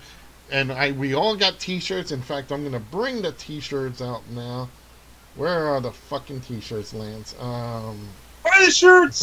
Well, let me put the thing up first. Put the shirts up! Yeah, put the shirts up. Let me see. Is that it? Let me see here. Well, there we go. You can find all about t-shirts, the Scoldren's Realm shirts, the Vicious Vixen Zoe Nightshade, that son of a bitch Andy and his Stoked Haunted, the Lance Must Cross guitars, the Uber of Westchester, his shirts. We need Caleb back. I know, right? And the famous shirt out of all of them, it's what, Lance? What is shirt? The BTS shirt, and of course, Hardcore Wrestling Radio's Discretion Advised shirt. You can find all those. Which we still can't figure out who that person is on the front. We just can't figure that out. Well, it looks like Ozzy Osbourne, but I could be wrong. I don't know. I just have to say I like the shirt. It's phenomenal. Yeah, exactly. So you can order through either our through Facebook, or you can order directly from ScoldrensRealm.com. Just click on the hashtag. Just click on shop, and you can go in there and enjoy the different thing. Now there's different colors. There's black, red, white, and blue. Different sizes: short sleeve, long sleeve. So get in there, own a couple. George is one who has Own them all. What's that? I said own them all. Yep, he owns them all. So You gotta collect them all. yep, it's just They're like like Pokemon. You gotta catch them all. So, and there's a couple of Scoldrens Realm shirts that got sold around. There's Uber of Westchester shirts. So guys, you gotta get in, support the HWR. You know, not only by joining the chat room and our channels, but definitely go, support by getting the t-shirts. Let's go to you, Lance, man. Well, every Wednesday I go live with Lance Moss TV and friends, except for this one because, well, we're having Thanksgiving over here, and it'd just be too damn crazy because we're going to be trying to eat stuff ready for Thursday.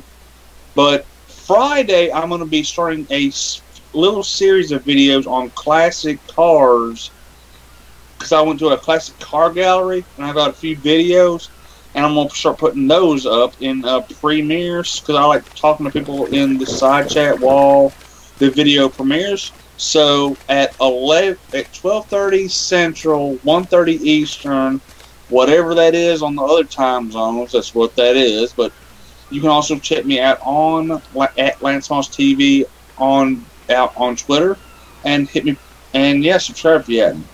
And don't forget, like, subscribe, and follow each of our channels because it does help a lot. Let's see if our Uber of Westchester is still here. Johnny, are you here? Yes, he is. He fart. He's doing something. We just don't know what yet. We don't want no. But you could check him out also on YouTube and on Instagram. Just do the hashtags Uber of Westchester, and you could see his videos on how he makes money on Ubering and how you can make money as well. You can use his referral code there, so you could check him out, and you can get all that. And it's like I said, each of us are a jack of all trades. What I'm gonna also be doing is I'm gonna do a blog, and I need you guys to help me out here. We all see how basically every store jumps from Halloween straight to Christmas. Well, I'm going to do a blog up top of my favorite picks of transition movies. And when I call them transition movies, they are the Thanksgiving movies. Movies that take you to basically till Christmas. Perfect example. There is the March of the Wooden Soldiers that you could say it's timeline. It's an old movie, but they take you directly from, it's pretty much a Christmas, Thanksgiving movie moving on to Christmas. Same with the original Miracle on 34th Street, which again, it starts from Thanksgiving. If you watch the movie, they go from the Macy's Day Parade, and then they talk about it till Christmas. So that's a couple of the transition movies I'm going to be looking into, old school movies. So if anybody has any experience with movies like that kind of take you from Thanksgiving straight to Christmas, I want to hear from you. There is the Christmas Story. So there is the old Raskin Bass cartoons. So Rick, Turbo Man. Which one? Turbo Man, the one with Arnie. There you go. And real quick, guys, first off, I want to give a shout out to the Miss. Oh God, sorry, guys. Mrs. A. Yeah, Zoe Knight. She is wrestling tonight, and she is also the manager of Carnage, and that's over Kentucky's Own Wrestling. And then, of course, we have the son of a bitch Andy, who is a real-life paranormal investigator, and you can find him at StokeHaunted.com. One last piece of news about James Ellsworth. He was booked to be in a match this Sunday, and unfortunately he has been replaced by Gilbert. Well, That's as low as you can get. Yeah. damn. But And of course, he was replaced for the obvious reasons. My, how the chinless have fallen. you know, God. what's funny here is, you know, we joke about that, but actually, him and Gilbert are tag team champions in a NWA promotion. So we can laugh, but they are a tag team champion. So go figure.